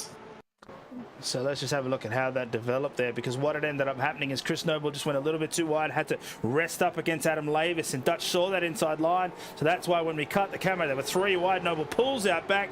Dutch thinks, okay, maybe I can carry the speed, but no, he's on the outside. Now he's in the marbles, and he has to adjust in order to compensate for that. So Lavis manages to go through. Noble will take back that position. Luckily, no damage for either of them. Driving from the 3 of them, and I did enjoy the sportsmanship there of Noble being the one to back out when it's 3 wide. He caused the situation with what was a legal but a fairly rude move on Lavis, and he was the one that decided to tap out of it. You know what, I caused it, I'll back out, you 2 race, and then he gets his reward and for karma. 1 lap later, 1 corner later, when inevitably they try and go around side by side, and Dutchy ends up on the marbles and Noble is able to take advantage. Good racing by all 3. Good racing up and down the pack. Very, very, very few incidents. I think there's only been the 1. And everybody running cleanly. Only the 3 cars out. Mikey Hammond is out of the race. I wonder what happened there. I don't think we saw that. No, and I also don't have an alert for it either. So, yep, not sure what happened. It might just a pit lane entry, so it just apparently disappeared. Oh. Might have disconnected. We've seen a couple of disconnects. Might have had a really nasty disconnect and dropped out the server. Anyway, it's still McNamara, Benefield, and Nixon, your top 3. And we said Aiden Cole had Connor Nixon in his sights next, and he certainly does, because that gap is down to 4/10 of a second, and it was much larger than that when he passed David Kirby. So Aiden Cole looking like he's got the pace to make this into a proper race. It'll be interesting to see what he can do with Benefield if he does get past Nixon. Because they seem to have pace, and the good thing for everybody watching at home is that gap at the front has stabilized a lot. It is still only at 2.2 seconds, which is about where it was after lap 4. So Benefield has pinned McNamara back, so it might just be McNamara using a bit of fuel at the start, trying to build a bit of a gap, and then settling into a bit more of a fuel save, because I think there will be a little bit of fuel saving for many of the drivers in this race. There is 1 compulsory stop, just to remind everybody. So regardless of whether you think you can get to the end on 0 stops or not, it is now compulsory. That is a change of rules for the GSRC. So everybody will make a pit stop. I know there's certainly some mixed views on that. I know Chapo wasn't very happy. Being someone that's made the no stop work multiple times. So it'll be interesting to see how it plays out through the season.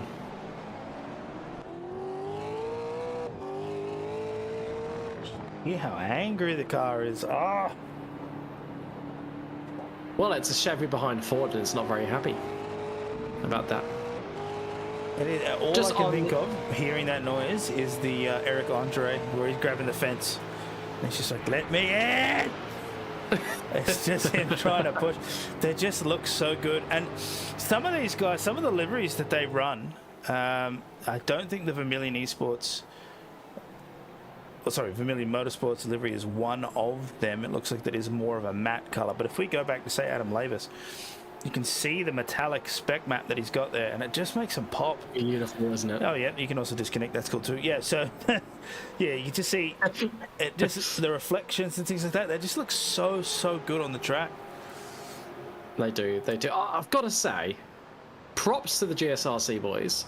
I think a bunch of the liveries out there tonight are much better than the actual supercar liveries. Yeah, well, like there's just some crackers out there tonight, but they do also have a lot more freedom. Yes, I was going to say they're also by like not having a team of employees that they have to make happy, not having a heap of sponsors putting in thousands and thousands of dollars that they have to make happy. They can, no marketing agents for a lot of these boys. I mean, you can see the impact that marketing agents have if you just look at what the team formerly known as AlphaTauri.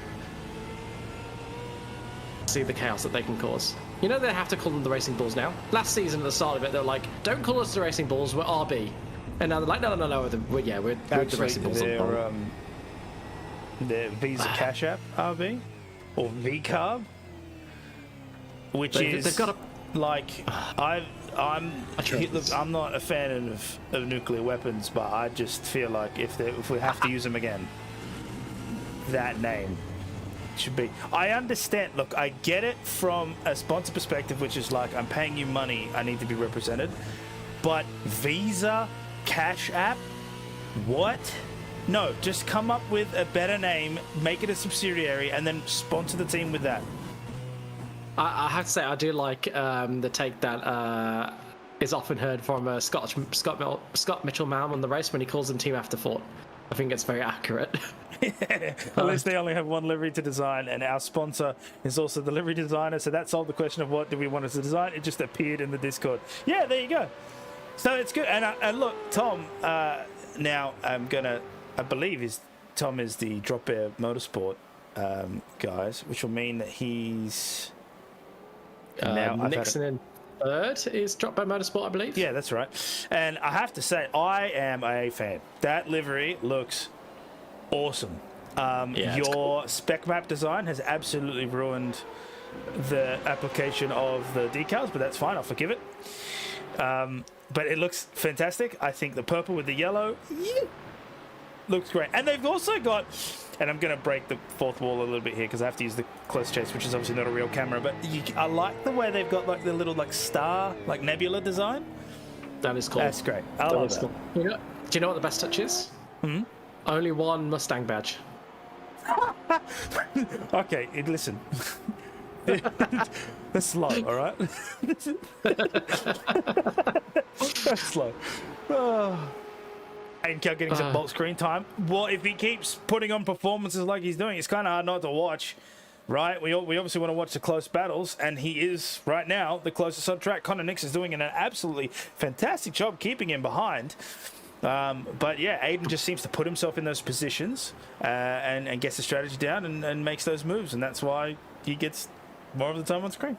But you do wonder what this is doing to Aiden Cale's race, because ever so slowly Nixon is dropping back from Benefield. For a long time he was just hanging with him, no difference in pace. The last few laps, McNamara and Benefield have stayed in the 34.2s because really consistently.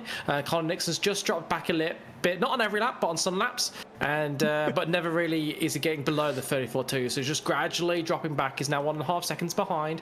And Aiden Cale looks like he's got more pace. Perhaps he's looked after his tyres a little bit better, and or perhaps he's using a little bit more fuel. But it certainly looks like he needs to get past Colin Nixon for his race to work out from here.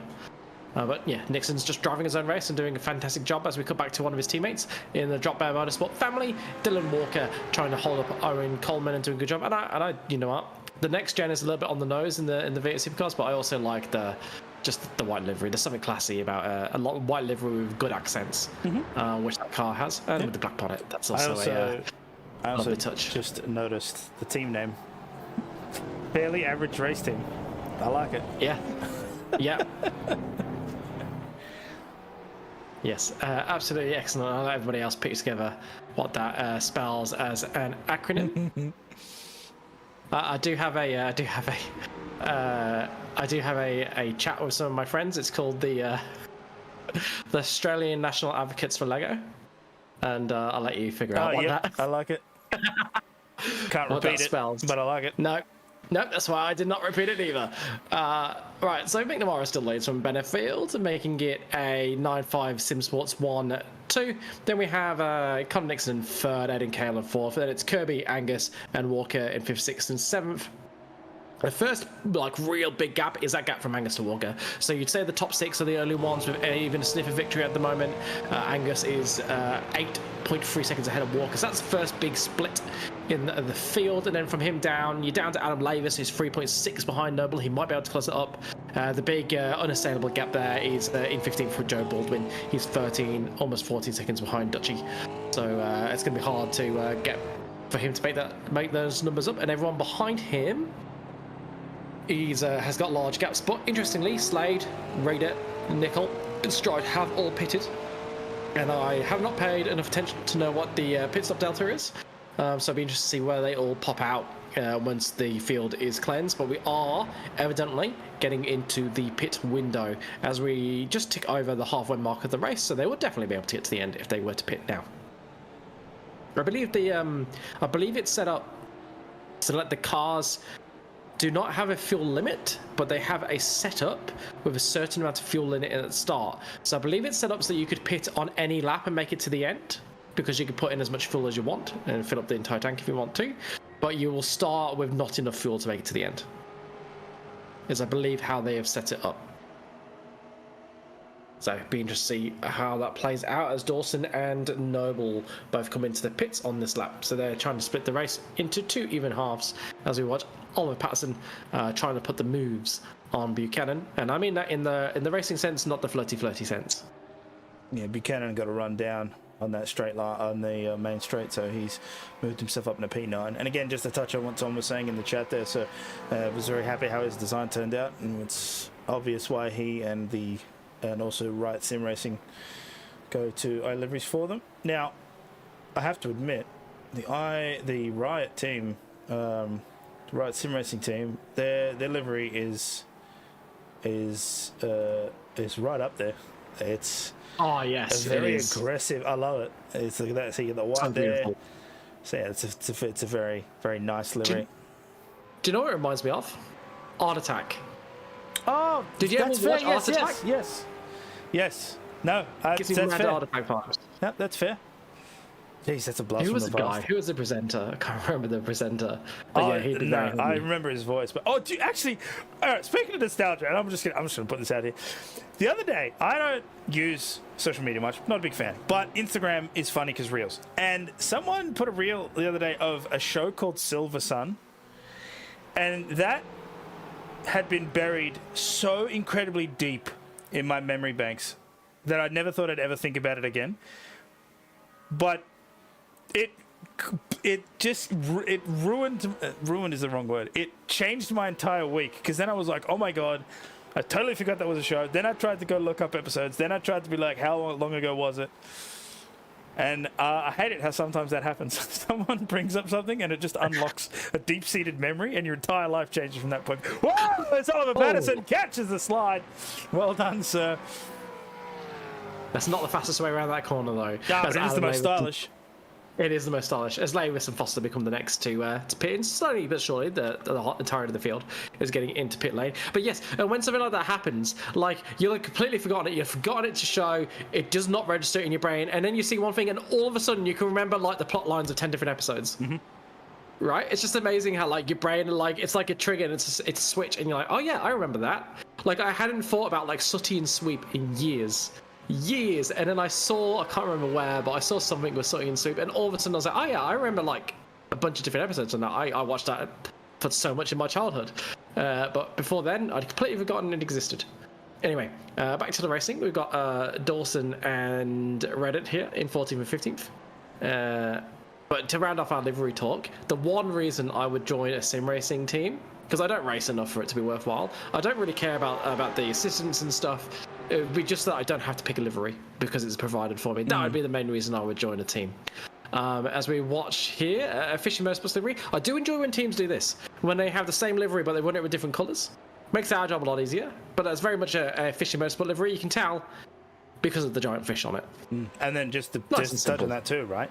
So they've played, whoever the livery designer is, has played the spec map, so the rest of the car is matte, but then that fish, the skeletal fish, is metallic, and so it shines, and so when the light, it just looks really, really good. And again, people will bash on iRacing and its graphics engine, and it is one of the older ones out there, and that's fine, but for me, it's like iRacing has found the perfect balance between performance of the engine versus the looks. So it looks good enough where you're like, yeah, it looks like I'm watching a race, but it doesn't chunk your graphics card as much as something like Assetto Corsa Competizione or Assetto Corsa Evo. Yeah, as long as you don't focus on the background, As long as you're not watching the background, as long as you're watching the actual cars. Yeah, that's true. Then Look at the trees. background- Don't look at the trees. Yeah. Yeah, less good as one of the fishy cars goes for a pit lane. Goes for a pit stop, and at the front of the field they've done the same. McNamara, Benefield and Angus have all pitted, so that's 3 of your leading cars all in pit lane this lap. Interestingly, Nixon and Kale continue on, so this will be their time to try and put an indent on the 9-5 Racing boys and see if they can get involved in the battle for the win of this one, or whether they'll be consigned to battling for the final spot on the podium, as Nixon's looking a little bit more comfortable over Kale at this point. The gap is now 0.9. I think Kale has called off the dogs of war and will resume his attack later on in the race. Still 14 minutes to go in this one, so plenty of racing before we finish off Wednesday night motorsport at the GSRC for week 1 of season 25. Hope you're enjoying this as much as we are enjoying calling it, and we will be bringing you broadcasts I believe tomorrow and Friday. Am I correct in saying that? So tomorrow, now unfortunately for tomorrow I will attempt my best to be able to bring both sessions. I don't think that will happen. I believe we'll only be bringing the Porsche Cup. However, we may also have a step-in broadcaster. Josh Swino may come in and take over. So keep posted on that. But for Friday, yes, Joe Baldwin will be bringing the LMH, the Le Mans hypercars, which a lot of people are excited for, especially with the current patches, because those things are incredibly fast. Whoa! It's Ed Calico's Indiana Jones style around the corner to get into the pit lane. Luckily, nothing major has happened. Connor Nixon continues on, so he's going for a much longer stint for this to see if he can try and regain some time back from Sean McNamara. That's a lot of time again. He had a 2.7 second gap to Benefield, plus whatever Connor Nixon had dropped back because of his fight with Aiden Kale. So we'll see how that resolves. But for now, Sean is in the resolved lead as he comes back through the field there, up into P3 now. So only Connor Nixon and Owen Coleman yet to pit. And importantly, Aiden Kale comes out 6 seconds behind Benefield, but Benefield only half a second behind McNamara. So the battle is on between these two for the victory, but Aiden Kale certainly looks to be out of it at this point, unless he's got enough pace that he can catch, 6 seconds in what will be 4 laps. So a bit more than that. But get this though. 6 laps. So let's just have a look at the times here. Sean McNamara had a pit lane transit time of 42.8 seconds. Daniel Benefield had a pit lane transit time of 40.17. He literally made the gap up in the pit lane. So he allowed his teammate to go out and stretch his legs. He saved the fuel, had a shorter pit stop, and then made that up in the pit lane transit, and that is now why you can see him right behind his teammate. So if Nixon and Coleman come into the pits now, and then Benefield's got a 6.26. Jesus, that's a masterclass there from 9.5. That is you're right, it is a masterclass. And that skill of getting into and out of the pit lane quickly, it's not something we talk about enough in motorsport. It's very much skill. Like, we focus so much on the starts because you can lose positions, you can lose time. It's still only one event. You're still only losing a few seconds at most, assuming you're halfway competent, right? Maybe a second or two. There's more time than that in pit lane and pit exit and just total pit transit time. Especially if you include the in-lap and the out-lap, which is its own art, particularly the out-lap. Mm-hmm. And not enough motorsports talk about it. Well, it's one of the good things about, like, IndyCar. IndyCar, they actually track those stats, and you can see them on the website, who is the best at that whole pit sequence, because they understand the importance of it, and it's something that isn't spoken about enough. Like, it's just, I don't know, it's just a non-event, but there's so much time to be lost there. And it's something that, like, I'm sure a lot of sim racers are going to identify me when they say this. You get into a race and then you realise, oh, there's a pit stop and I didn't practice pit in and pit out, and then you end up looking it up or losing a heap of time. So it really is, like, props to McNamara and Benefield for Benefield particularly for making the most of that, because it is a really important skill.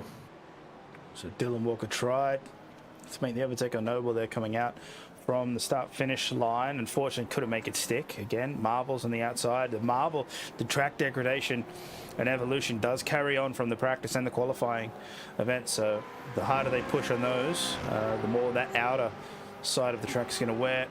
And so they've got to be very, very careful with that. But he's still managing to stick there within the 1 second mark, and that's good. We've got Nickel and Dutch, P16 and 17, also chasing down Adam Lavis too. So a close battle from those guys.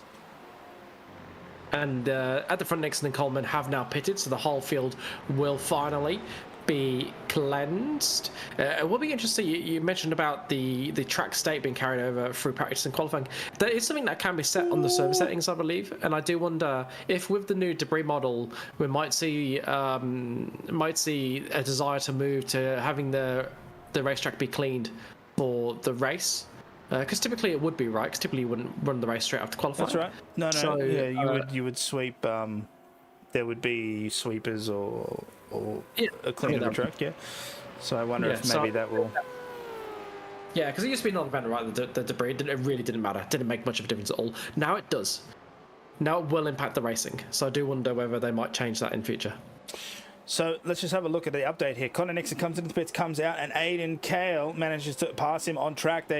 So Connor was just coming out of pit lane as Aiden crossed that start-finish line. So he has lost the position there. He will have some work to do to catch him down, but 6.4 seconds is the gap between P3 and P2. So it truly is 9-5 Sim Sports in their own little race up ahead. And then for the last step on the podium will be the fight between Connor Nixon and Aiden Kale. And my only question here now is Daniel Benefield allowed to fight Sean for the front? I would imagine so. But Pyro. I don't know if Papaya. I was just about to say. You beat me to it. I was just about to say Papaya rules. But okay. So we'll see how that goes. God, I hope that's not a thing anymore. It never should have been a thing. Oh my God. Don't get me started on this. I'm going to rant so much. But it's one of those things where it's a silly. I understand why teams have this. I get it. But Jesus Christ, they're race drivers. Let them do the thing that they're paid to do. Well, it was such a big thing from the media. It wasn't a big thing in McLaren. They didn't care. Norris was saying, I don't want it. And it was so annoying because I was getting annoyed at Norris and I had to correct myself. No, Norris keeps saying that he doesn't really want it. He wants to earn it. And I really respect that. It was the media saying that McLaren had to give him preferential treatment, not Norris. And it all came from one big rant from Will Buxton because he was the first to cotton on that there might be a championship push from Norris, and he gave this really impassioned speech. I know a lot of people rag on Buxton. I think he's a fantastic communicator when he's not being given stupid lines by Drive to Survive.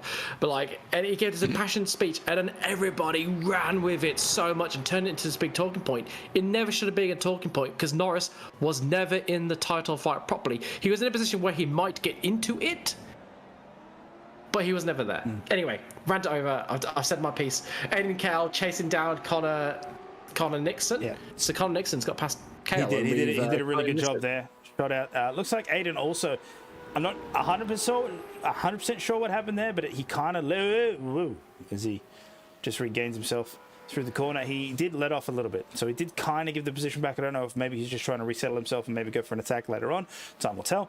Sean McNamara and Danny Benefield still out in front. That gap has not changed. So you know what that tells me? That tells me that Danny Benefield was pulling back. We know this because of the field numbers, but they are in exactly the same pace. So if they're allowed to fight, they're going to fight hard. And I'm all for it. We will monitor that closely as we dwindle down to the last minutes of this race. The only fights, close fights right now, is Jake Slade and Owen Coleman. Here they are. That is indeed close. It doesn't get much closer. Is Coleman going to have a run here? Sure, he's going to fancy a lunge down to the... So he could fake. He could try and dummy onto the inside, but it'd be very, very risky. Yeah, no. But now he's just going to stay in line.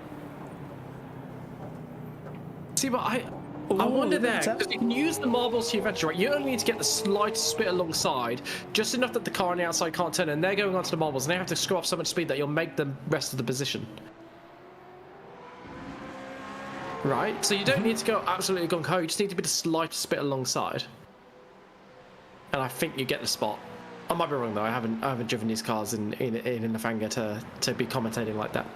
But yeah, it'd be interesting to see where he does make the move. Do you reckon he'll maybe try and get a run through into the first corner? We've seen that work for Kale. Well, he's managed to really stick right behind this car thus far. So they're both commit. I mean, it doesn't really matter. They're identical in the sim anyway. They look different, but they're pretty much identical in the sim. So yeah, Owen will probably slipstream here now. We'll jump on board with him, and I'd imagine you'll see a bit of a draft. Now that is quite far back to shoot up on the inside. I'd imagine Slade will try and defend. No, he won't. Do not listen to me. Apparently I am wrong all the time. They rub slightly, but Owen Coleman shoots through the inside and makes the pass. I honestly thought that was too far back, but Slade didn't move over at all. He left that open, so Coleman saw the opportunity. He takes it up to P7. Yeah, really good driving from both of them there. Nice move from Coleman and Slade. Yeah, you do wonder where we could have defended the inside, but I wonder if that compromises your line too much through there, and then you end up just being a sitting duck on the exit of the corner anyway. I'd have to see someone try it to see how it would play out. But the consequence of that battle is that Coleman is up into 7th and Jake Slade is relegated to 8th position as we chop down to the battle for 14th place, and it's Lavis winning that battle at the moment. Behind here and much closer are Tim Nicole and Andrew Dutch, and it is Dutch on the losing end at the moment, but he is the car closest to the car ahead, so maybe he'll be able to reverse that. Dutch and Lavis have been near each other all race long, and at the moment Lavis winning that little mini battle. Yeah, so their gap's starting to extend. One thing that's going to be an interesting dynamic, sorry to cut off, across the whole entirety of the season is whether we will see the names in the top and the second split change a little bit for the season, because obviously we've had some new drivers, so they need to be placed. So I definitely expect some of the drivers in the Super 3s, as we tend to call them, heading up into the Super 2s, although we can't really call them that anymore. So supercars and supercars. It's got the elite, pro and the amateur, and the elite. The development series. Elite and Dev. Yep. So I wonder if some from Dev will move up to Elite. But then also we might see some going the other way because they were better in the last gen supercar. And all the timings at the moment for who's in Elite are based on last gen's times. Yeah, that's right. So I do wonder if that will correct itself over time, and we might see some drivers just drop down and others who gel with this car moving up. As we move into the last couple of laps of this race, Benefield is still within a second of McNamara, but it hasn't really come under half a second. So I wonder if he's saving it up for a last lap attack. That's what I would be tempted to do. Will Buchanan's right behind Alan Dawson. That's what we're watching on screen now, and it is Buchanan in the Riot livery that we so love, and he's got Buchanan in the Entropy Sim Sports team behind him. And that's either a change of name for that team or a move. It's Twitchyfoot. That's correct. Yeah, I believe Twitchyfoot renamed themselves to Entropy Sim Sports. Just based on the design livery. At first I'm like, oh, that's Twitchyfoot, but no, it's Entropy. And I believe that was also mentioned on Monday's broadcast as well. So Will Buchanan, very, very close here to Dawson. I'd imagine he'll have a pretty decent run. We'll jump on to the bonnet cam here. We'll see if he can... See, again, like from here, it does look a little too far, but this was the same gap that Coleman had, and he made it work. No, he is... He'll have to just fall in line here. Fair enough. Again, if we cut to the front here, Daniel Benefield, so looking at these laps, last lap times 33.7 for Sean McNamara, 33.8 for Daniel Benefield. Now, again, from a driver perspective, they're here to race, they're here to win, but obviously you want to make sure that they do it in a gentlemanly manner, because if you try to make a move, you mess it up and you take each other out. Baku 2018. Was it 2018? I forget the year. Oh my God, in any case, everybody knows, when I say Baku, everybody knows what I'm talking about. So you want to make sure that you don't do that. And so I'm curious to see if maybe Daniel's just taking the cautious approach, and he's just hanging behind and going, you know what, second's not that bad. It's still pretty good. I believe Barney is waving that white flag, and yes, it is. We are on the final lap. such a cursed camera angle when Barney's waving the flag. Yeah, final lap of the race. Benefit looks like it's too far back to make a move, but that could all be part of the tactic. And just absolutely launch it from so far back that McNamara can't react. Admittedly, that's being a bit ambitious, but we'll wait and see, as Buchanan definitely looking like he's going to make a move on Alan Dawson. Gets a better run through the final corner, takes advantage of the slipstream, pulls up along the inside. Will he get the move done into the first corner? He's going to need to be brave because it is being fought by Dawson, but Buchanan gets the move done. Dawson's on the marbles and does well to actually just make it through the corner with a relatively stable looking car, but had to scrub off a bit of speed, and that allowed Buchanan through. As we're watching Tim Nicole and Andrew Dutch do battle, and Andrew Dutch finally gets his man to get himself into 15th spot. And this is the battle for the lead as they approach the final few corners. Looks like McNamara is going to take a comfortable victory in terms of what he's had to do this race. Not comfortable in terms of how close it is. Certainly under a second is tighter than most drivers would like, but it's been an absolute masterclass from McNamara from start to finish, and he is going to lead home a 9-5 Sim Sport 1-2 in the opening race of the GSRC Trophi.AI V8 Supercars Championship, and they do a photo finish. Absolutely nice. Wonderful Very for those nice. boys. And Connor Nixon will take the final spot on the podium, having seen off a tremendous fight from Aidan Cole, who was up from 6th to 4th, but just misses out on the trophies. And the four of them, the class of the field, but Nixon and Cale just didn't quite have enough in the tank to really make the 9-5 boys have to work for it. As we watch more of the drivers cross the line now, this would be the back of the top 10. So after Aidan Cale, we had Michael Angus in 5th, then David Kirby in 6th, and it's Coleman, Slade, Walker, and Buchanan. We're now watching Dawson crossing the line with Reddit and Patterson behind him. So that's Reddit that we were watching get across the line with Patterson behind him. Then it'll be Adam Lavis who'll bring it home in 14th, followed by Dutchy, Tim Nicole, Sam Stride, and Joe Baldwin at the rear of the field. Foster, Noble, and Hammond were all retirees.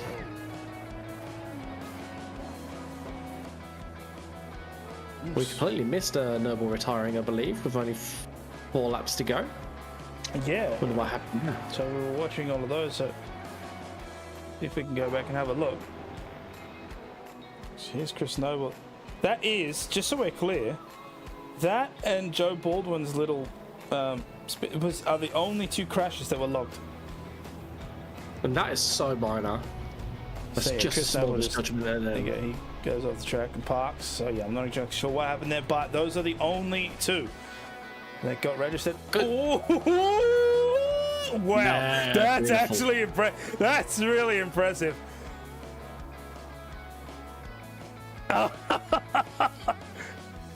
That's great. That is fantastic. You love to see it. You'd love to see it. Oh, okay. So there we are. 40 minutes done and dusted. And those are the results. Yeah, so as we stated, McNamara and Benefield make it a 9-5 Sim Sport 1-2. Con Nixon 3rd for Drop My Motorsport to take the final spot on the podium. Ending Cale, definitely one of the drivers of the race, brings it home in 4th of million. Then we have Michael Angus and David Kirby making it 5-6 for Fishy Motorsports. They're in a push for perhaps being second in the teams championship. Owen Coleman manages to gas his way up to 7th spot. Jake Slade in 8th for Alt Revolution. Dylan Walker in 9th for Drop Bear. And then we've got Will Buchanan at the back of the top 10 for Entropy Sim Sports. Then we have Dawson and Reddit, Patterson and Lavis, Dutch, Nicole, Stride, Baldwin, Foster, and Noble making up the top 20. Everybody taking home some form of points, which is lovely to see. Christensen and Howe were both registered in the server, but they did not compete. And then Mikey Hammond retired right at the start of the race, and we did not catch a reason why. Really, really clean racing. It's such a contrast to the Truck Series. It's Truck Series, for those that didn't watch. We had nothing but yellow flags the entirety of the way, whereas for the V8 Supercars, we had nothing but beautiful clean racing from start to finish with only 2 slightest bits of contact throughout the entirety of the race. As Daniel said, only 2 registered incidents, and we've been joined by some of the main protagonists in the race, and I think we'll go to them in reverse finishing order. So we'll start with the last man on the podium, Connor Nixon. Connor, you had a really good race, really good race there with Cole. How confident were you after you came out of the pits and he just about jumped you? How confident were you that you would be able to get that position back? I'm not too confident, to be honest. I haven't done too many laps in this car yet. I'm still trying to get the grips with it. I've been driving heaps of other cars, but yeah, Brad Ratu kind of did a setup. We gave it some tweaks just to give it some updates from what we've learned this morning. Some of the boys in the background have done some tuning this morning, pulled out the old spreadsheets and Motec, and they figured out something. So I wasn't too confident, but the tyre advantage was massive, so that's what kind of kept me in P3. Yeah, and how hard did you have to work to keep Cole behind you in the first stint? Because he sort of carved his way from 6th to 4th, and he got to within a half second for you, and it looked like he was really pressuring you for quite a few laps there. I kind of forgot he was in the mirrors for a minute or two, just because he was really nice and pretty polite. He wasn't really aggressive, so I kind of forgot he was in the mirrors for a minute. So no, it was actually no stress at all, to be honest. It was really good. Just focusing on the catch Benefield, but yeah, it seems like he's put some laps in, and yeah, really, really good with his car. Yeah, I was gonna say, where do you think the difference was between you and the top 2 guys today? Do you think something you can overcome over the championship? Yeah, look, I think it's just a bit of car strategy. Definitely didn't go our way. I didn't trust Tom on the strategy. I put like 1.5 liters more in the car just to do some burnouts at the end. But yeah, look, it's just a bit of a test run. I wasn't too worried about these boys winning or getting a second. They're very good operators. So I respect the 9.5 guys quite heavily. So yeah, no, it's fine to be behind those guys. It's a good benchmark. Yeah, they drove absolutely fantastically. Look, great job tonight. Brilliant to take home a podium on race 1 of the series. Will we see you for the entirety of the series? We'll see. If we get in Pro Series and I actually enjoy it, I'll see what happens. But yeah, I thought I'd come back. I had a bit of a spin at the last race we did for the season last season, but yeah, I've come back in new fashion, and just want to thank all our sponsors and everyone else, Revolution Race Gear, iLiveries, and whoever else is on the card. Really appreciate them. I just want to cut in here, Tom. But did your calculator account for the burnouts at the end? That's the question. I don't know if he didn't believe you such, but I think he looked at the fuel gauge and he was just like, "Oh, this man's it's going to make me run out when I cross the line, and I want to be leaving some rubber on the tarmac." So. Well, my overlays didn't work, so I kind of had to do one of those. Tom, can you calculate something? But no, it was good. It was a good night. We had Walker in the Discord and driving around as well. He wanted to share that, so there you go, Walker. He's just getting used to this car, so it's but I miss my Gen 2 already. I don't know. I think it'll grow on you. I don't know about that. Oh, okay, no, fair enough. Sorry. Yeah. That's all good. Thank you very much, man, and good job there on P3. Appreciate it, fellas. Have a good night. All right. We'll cut over to Danny Benefield now, but Liam, I'm going to let you take over. However, I just want to ask Daniel something. Now, Daniel. Yes? 1, congratulations on P2, mate. That was a great drive. But Thank you. Was your plan from the outset to fuel save? Like, was that the team plan? Like, because I'm sorry, like, tinfoil hat, it looked way too perfect the way that you guys played this. Sean just out the gate, he's going crazy, and then you're fuel saving, which just so happens to pull up everybody else in the field, and then your pit lane transit time is like almost exactly the gap that you had, that Sean had to you out there, and you come out 0.5 and you stay 0.5 the entire way around. No, my plan was to not mess up the start because my start. Okay. I have a start procedure, and I had all the wrong dash up. I had all the wrong buttons pressed at the wrong time. My start was horrible. That was not the plan, by the way.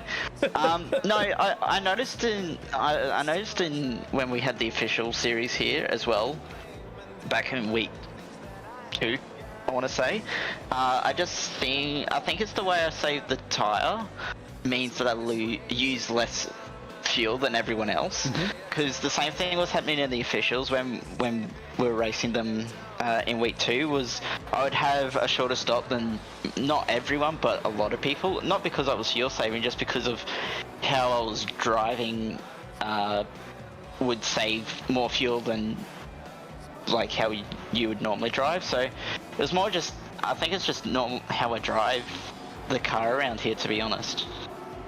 No, fair enough. Again, it's just an observation I had. I wasn't sure, but it just... Oh, look, I'm annoyed that I came out by 0.5, because if I didn't screw up the start, I actually stuck with him from the start, I probably would have won the race, but nah.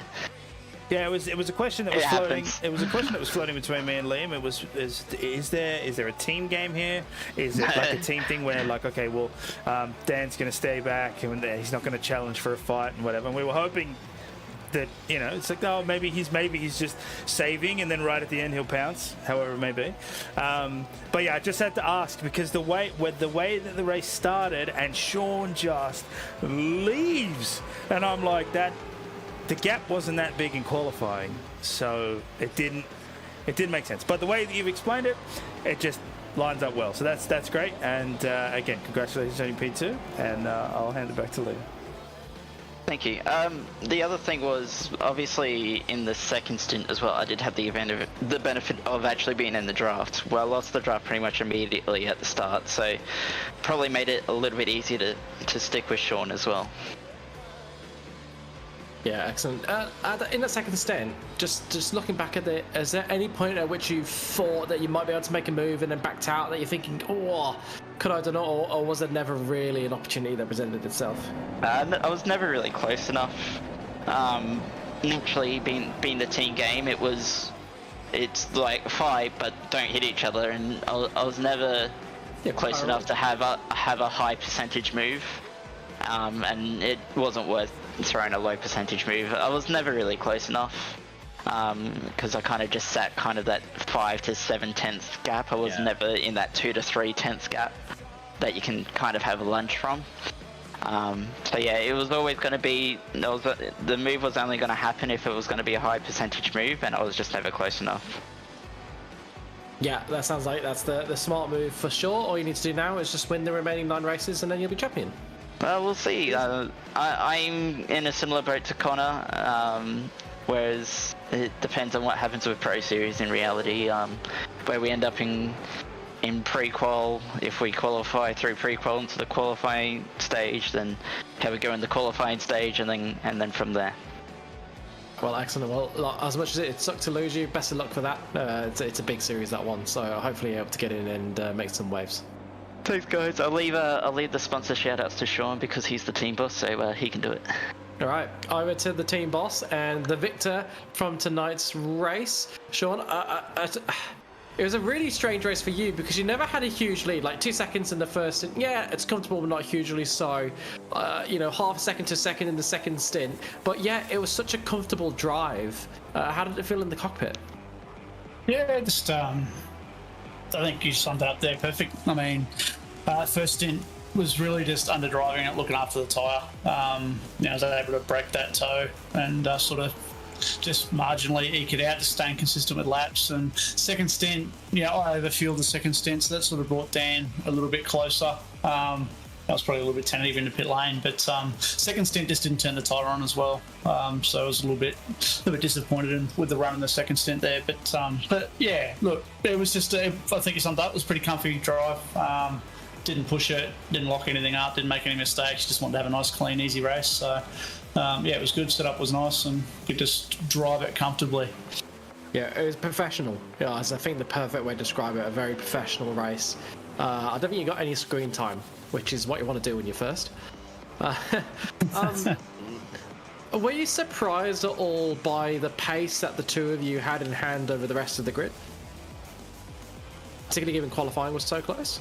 Yeah, look, quality. It's interesting with these cars. I didn't quite put quality together. It was sort of an arrive and drive. We had a setup already, and we're really happy with the dock we got here. But I was trying a couple of things in qual, so probably didn't really nail the qual lap. But it's kind of interesting, Connor got a good start there, and then him and Dan had a little bit of a battle down into the hairpin, and just that little bit there kind of is enough to hurt the tyre, I think, just to drop people back. And if you can stay consistent on the tyre, then you'll just have that 2/10 every lap that you'll just start to open up. So especially in those early 2 laps, if there's a couple little battles, you slide the tyre a bit, it just hurts it. I had the luxury of just being able to get away clean, look after the tyre, didn't heat it up, and then you've just got that longevity. I had a giggle through the first stint with Dan because I think I had 3 laps in a row that were within 0.002 of each other, and it was just that consistency, I think, that just enabled me to pull out that bit of margin. And then obviously boxing early, you get that probably a second a lap for a couple of laps where you can just open it up a bit. Yeah, excellent. And just before I let you go, for those that are either new to supercars at all, or just as drivers that aren't as quick at the moment, you talked about the importance of keeping the tyres stable. What does it feel like when you're not doing that? So how do you know if you're actually doing that? Look, you can. It'll generate oversteer or understeer pretty quickly. You just kind of lose that lateral grip pretty quickly. So if you're not looking after it, you'll notice the car will start to slide more, or in the middle of the corner it'll want to push out off apex. Just little things like that. You have the sound settings right. You can hear the tyre in the car, and you can kind of tell if it's protesting or not. But yeah, you have a little slide. You really need to kind of look after it for the next lap to get those tyre temps back down. Just to get them back in the window where you can start to drive it again. But really that's kind of how you feel it. The steering wheel goes away a bit, and then all of a sudden you start to get exit oversteer and mid corner push and things like that. So it's not an easy one to fully pick up, but like I said, if you can keep the car clean and straight the first couple of laps, you tend to then have a bit of an advantage, certainly through the first stint. Yeah, excellent. Thanks for giving us that description. Hopefully that helps some of the newer drivers to the series. And before I let you go, I'll give you the opportunity to thank any sponsors that you might have. Yeah, thank you, mate. Obviously, well done to Connor tonight.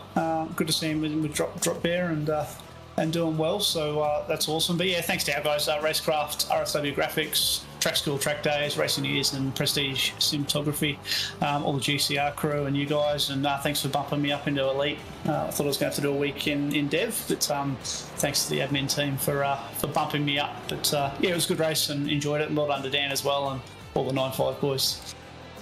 Yeah, shout out to the admin team for everything they do. Thank you very much for joining us, and hopefully we'll see you again next week. Fingers crossed. Thanks, gents. All right, now we've spoken to the top 3. Well, we'll go and have a chat to Kurt Normanson next. So Kurt, I'm assuming, will have been racing in the development split. How did your race go, Kurt? Yeah, one to forget tonight. Slipped on the clutch at the start, had a drive-through from the start, and it all just sort of compiled from there. Oh, that hurts so much. That hurts so much. Did you finish the race, though? Yeah, I think I come home 24th in the end anyway, so not too bad. Out of how many drivers do we have in that split in the end? We had, I think, 42, but I don't know if all of them took the grid, but we had 42 entries at least into this server. Ah, excellent. So you made it up to about sort of 2/3 of the way up the grid then, we'll say. So that's decent after a drive through on the first lap. Yeah, I dropped down into the back of the pack and was sort of just working my way through, so it felt pretty good. I had a lot of good pace, but I killed the tyres in unnecessary battles, so just doing silly things that I probably shouldn't have done. But we live, we learn, we move on. We certainly do. And how do you feel about these cars? Quite different from the Gen 2? Yeah, very different. A lot more slide in these things, so I've got to learn to tame that with my right foot. Certainly do. The right foot is important in all cars, but I think especially so in the Gen 3. And what are your goals for the championship this season? Well, as I've sort of said to all the boys in the team, I'm focusing on GT this season, so I'm sort of just turning up and racing in the Gen 3s. Maybe next season I'll give them a bit more of a focus, but I want to improve in my GT. I know I've got a lot more pace that I can find in that, so that's where my aim is. So I'm just out here having a bit of fun and hopefully score some points, and maybe we'll end up with a top 20 by the end of the season. Top 20 by the end of the season. That sounds eminently achievable. I think you're a better driver than that. So I'm going to bump you up to a top 10 for the end of the season. Yeah, well, we'll see how we go. I don't have the outright pace that I did last season, so we'll see how we go. Well, hopefully you can find it. You've got 10 weeks to find it. It's plenty of time. Well, 9 weeks. Yeah, definitely. There's a lot of time to find it. I'm sure I'll find some pace. We're already down for 10 to 9. Clock's ticking down. No. Look, glad you managed to find some fun coming back through the pack, even if the race got off to a higher start. And hopefully that's all your bad luck out the way for the season. Thanks heaps for joining us in the commentary box. Is there anyone you'd like to thank before I let you go? Yep. I would like to thank AITT, Sudspeed, Kibby, IR Sidekick, Bonnie's Builds, and Sure-by-4. Excellent. Thanks heaps, Kurt. And we'll move on to our final driver of the night, who also happens to be the man in charge of the series. It is Greg Heaney. Greg, how did week 1 go, both from a personal perspective and from a championship perspective? Better than I expected, to be honest. I was just having a look back over it again. Yeah, I will say thanks to Kurt for keeping me honest for the second half of that second split.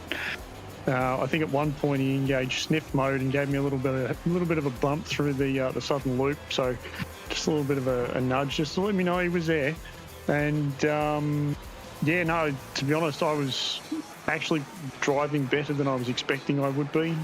For all the practice I was doing, it's just I couldn't quite get a handle on the car, or it was just I was too heavy on the right boot. I don't know what it was, but put it into race trim and the red mist descended. Apparently not enough for my end, but it was enough for what it was, and I was actually able to keep the car on the road. And I think for the whole race, I think we ended up doing 23 laps in our race in the Dev Series.